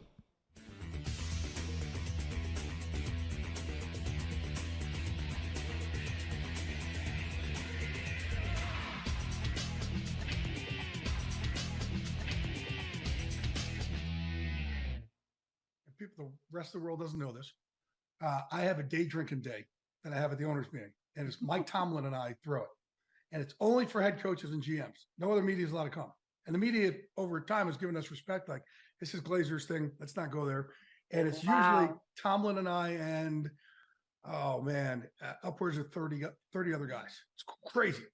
But what I also do is I always tell Tomlin and whoever the older coaches are, tell these young cats what's about to come across your desk, because they have no idea. Like, the craziest stories in the world, and you're not prepared for it. Because when you're in that position, you really find out how messed up everybody is. Like, it's not just your players, it's your coaches, it's your scouts, it's your GMs, it's the person in the cafeteria, it's everything. And then it's their family and the issues families are calling. And oh my God. And listen, these cats didn't go to school for this. They didn't go to school to be a psychiatrist. Right? They went into coaching to coach. Right. But when you're a head coach or a GM, that's part of the job. The other part is really, it all lands on your shoulders. So I make Tomlin and all the other guys tell the craziest stories that have come across their desk in the early days to prepare the new guys. Well, and also probably to help normalize everybody else, right? Because we all probably live our lives thinking, oh my God, no one could understand, or no one life is as crazy as mine, or as messed up as mine. And then you hear someone else's story, you're like, wait a second, you have me beat. Yeah. Yeah. Well, there's a couple, and I can't tell them on this, that are there are we go to them. We usually start these fun days off with these couple stories that there's no way I'll ever repeat, but they are like, Charlie, if you said to me, hey, if I told you any of them, you'd say, come on, you made this up. There's no way this could be possible. And the craziest thing about the NFL is that anything's possible. You know, when we did Ballers, people were like, come on, that stuff doesn't happen in the NFL. I'm like, this is a G-rated version of what happens in the NFL. Are you kidding me? Okay, you just took me to literally the best segue, because something I remember you saying, and I remember you saying it a few times, the NFL is truly the greatest reality show in the world. Can't make it up. And that is what you're talking about, is a testament to exactly why. I mean, there's all these stories that happen, and they're not scripted stories. Yeah. Look at the Raiders this week. They fired their head coach and general manager at 10 o'clock at night and put in ex-Giant linebacker Antonio Pierce to run the team. Like, look at last year with the Colts. They put in Jeff Saturday. Like, you can't make it up, right? So it's just like, it's great because even for me, like I said, with these things, like, I think I've seen it all. There was something that happened this year. I said, man, we've seen it all. And then this happened. I don't remember I can't remember what it was. If you think about it, just okay. Yeah, I can't break remember your thought, what it was. But like, man, we've seen everything. And then this thing popped up just when you thought you've seen everything. And you really, like, that's the thing. And I've been around, by the way, this is my 30th year, right? Is that, I don't know. Yep, 31st year. It's my 31st year. My 20th year at Fox. I started covering the league for the New York Post in 95. So that would make it like, but I started earlier in 93. So that's 31 years. So 95, was it 29 years covering the league. Yeah. So I've seen it all. I've been around. I think I've seen it for the most part. The stuff that's been reported and stuff that hasn't been reported. And yet, every year, there are still things that surprise me.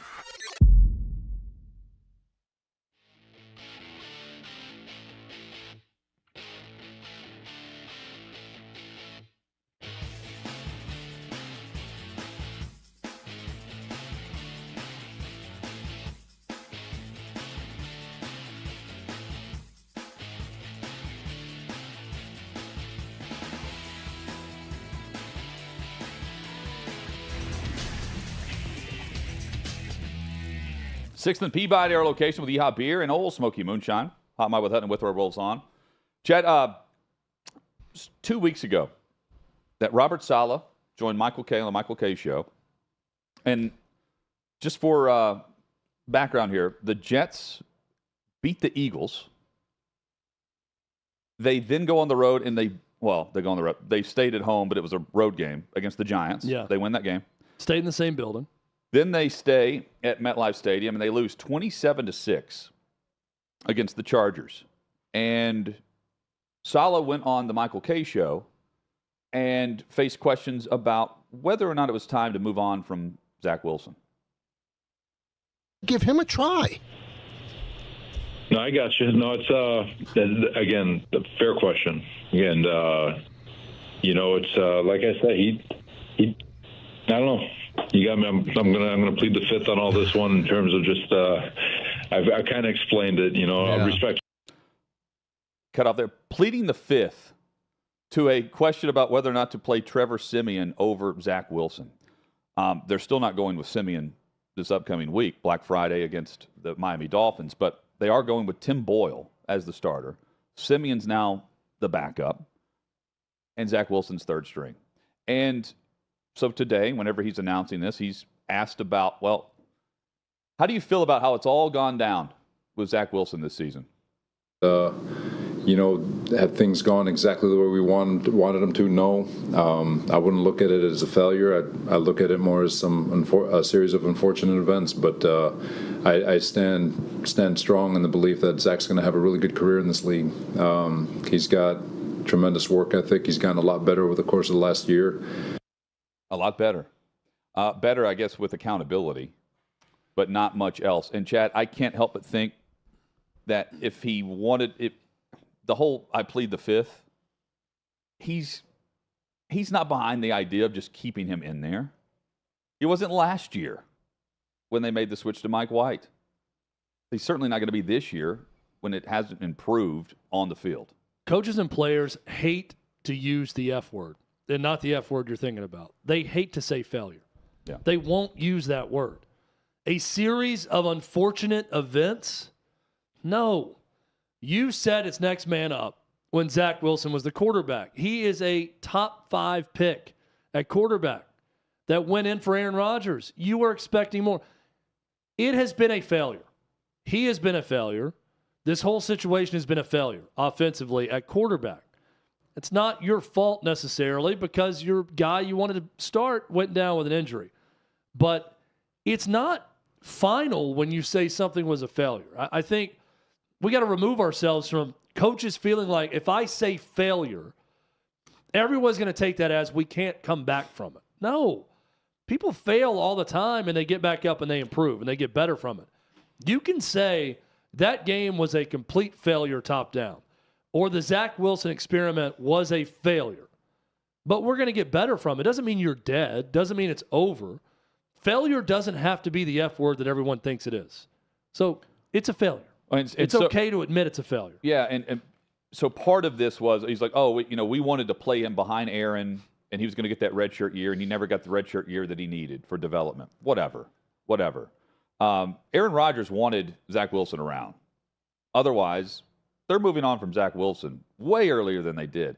And it's still crazy to me that the Jets were they were relevant as long as they were, quite frankly. But failure is how I would describe the 2021 quarterback class. You've got Trevor Lawrence, who's finally starting to hit his stride in his prime. Zach Wilson, we know how that's gone, third stringer.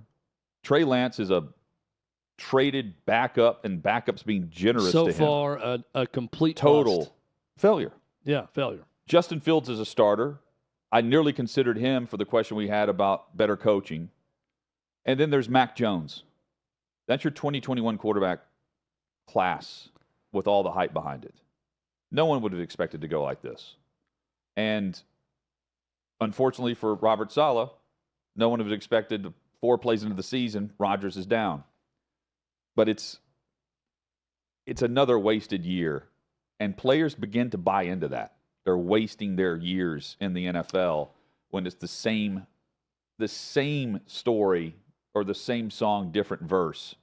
And we've seen a little bit of it here in Nashville with the Titans. It's why I appreciate Hugh Freeze saying it was a failure. I Great failed example. to get him ready to go. I mean, that's not up to the standard of anything. We were completely out of it. Just admit it. Everybody saw what happened. It's okay to go ahead and say it. In fact, I think fans of your organization or your school, wherever you're coaching, it's refreshing sometimes to hear from the coach exactly what they just witnessed when they're going through it. Just be honest about it. And I don't think that hurts anybody. I don't think it hurts your fan base. I don't think it hurts you as a coach. I don't think it hurts you in the locker room with guys that are legitimate competitors. It's okay to admit something's a failure while not saying that it's over forever and you can't bounce back from it. Those are two separate things. Chad, we discussed a lot about keeping the team together when you kind of know. Speaking of failure. Yeah, that things are going the opposite direction. Colorado fits this mold. Was it 56-14 the final to Washington State? I don't have the final in front of me. It was terrible. And Washington State has not been good. No. After a good start to the year, this was a failure of a performance from Colorado, and it prompted one of their running backs, Cavassier Smoke, to post the following on X. Simple fact, we could have went undefeated this year. Too much selfish ball going on. Can't win like that. Got to play and win as a team. But if you go the other route, you get results like this. This is not going well in year one for Deion Sanders. It was a fast start. It got America watching. They had enormous ratings. Nothing has gone right since. They cannot block for Shedeur Sanders. Shedeur Sanders, at times, looks like a very selfish player. I don't know if this is directed at the quarterback, per se. Probably a lot of offensive skill guys have gone their own way now. It's not been a failure because Colorado's about where we kind of expected win-loss-wise at the end of the year. But based on the way this thing started, Hutton, it's easy to say it's been a failure since that point on. 4-7 now, right? That's where they wrap up. And they captivated the college football audience. They were the story of September. I will no say, doubt about to it. me, the story of the season, though, is Shedeur Sanders. He was knocked out of the game twice in this blowout. They elected not to put him back in. He had he hurt his hand where he could not feel or grip the football. Goes back in, and then you mentioned the line, Chad. He's rolled up on, and his ankle's all messed up, so he can't go back in. And I believe that injury happened in the second half, and the hand injury was the first half. And Deion, I don't know if you saw Deion postgame. 56-14, right? You nailed it. I don't know if you saw the postgame presser with Deion. Deion is sick. He can barely breathe because he's so congested. And I guess I don't know the temperature. I'm assuming it was awful weather. And he just sits there, and his eyes are watering. It made me feel sick. You think he was thinking, man, Starkville, Mississippi sounds pretty good right now. Yeah. Yes, exactly. But I'm also thinking, there's not too many things that Deion didn't handle well this season. And that's another takeaway for me in a 4-win season where it felt like it should be way more. They should be bowl eligible, no question. They're not. But I do feel like I expected way less than 4 in the preseason. And I expected Deion to handle it worse. And not even just handle it worse, just not live up to this type of head coach mentality and control. And it's more than just giving a speech to your current roster when you inherit it and say, most of you guys aren't going to be here. We're going to recruit over you. That's where the tone was set for me. And where I end it is way different because he sat up there for 30 minutes where he's like, I'm sick, guys, but here's my thoughts on the game, speaks for 5 minutes on it, and then takes every possible question he could about the effort and mentality of the team and just the fire, the passion. He's mentioned the last 3 weeks, though, his team has not had the passion that he wants. He doesn't say that they quit, and he gives specific examples of that. And Shedeur didn't quit either. I wonder what Caleb Williams would have done. That's where I'm comparing things. The long season reveals teams for what they are eventually. You're going to have a bigger body of work to show. Georgia's the opposite of this, where they started out where you're thinking, they're not as good as they have been. Stetson Bennett, huge loss. And all Bama. Those NFL guys, not as right. good. Bama, the dynasty's over. Lost 2 games last year. Just got beaten easily at home by Texas. And look how those 2 teams have improved. Colorado's the flip side of that it started well, but they were masking things with smoke and mirrors, and then the season revealed itself. It started with that double overtime loss at home to Stanford. Then they lose 28-16 to UCLA. They lose 26-19 to Oregon State. These next two are not bad, two ranked teams. They lost by 7 to Oregon State. They lost on a last-second field goal to Arizona, who's 21st. Those aren't bad performances for this Colorado team. 56-14 to Washington State is a very bad performance. They close out the season at Utah, who also had a bad performance this past weekend, by the way, the Utes. 4-8, better than a year ago, obviously, for Colorado. Hutton, I just think the question starts to come into play of, if you're not going to recruit and develop high school players at a good clip that you can develop, especially on both lines of scrimmage, I think it's really hard to take this approach of, these guys suck. I'm going to trade all of you out for 10 new offensive linemen, and that's going to be my guys who play next year. That's very difficult in one offseason to turn over that way. Maybe he can do it. I think it's going to be hard to do it that way. I agree with it from the high school perspective, and you're right in the trenches. But here's the thing. He's got to go through the portal, because if you go through the high school ranks now, those guys aren't up to the quality and the size and the development and the growth spurt that you need, or you wait on your offensive lineman to reach that and play at the collegiate level. So he's got to do that, whether or not he really wants to or not. He's also saying that, other teams are saying that they're telling recruits that Deion's not going to be at Colorado in 2024 because of Texas A&M.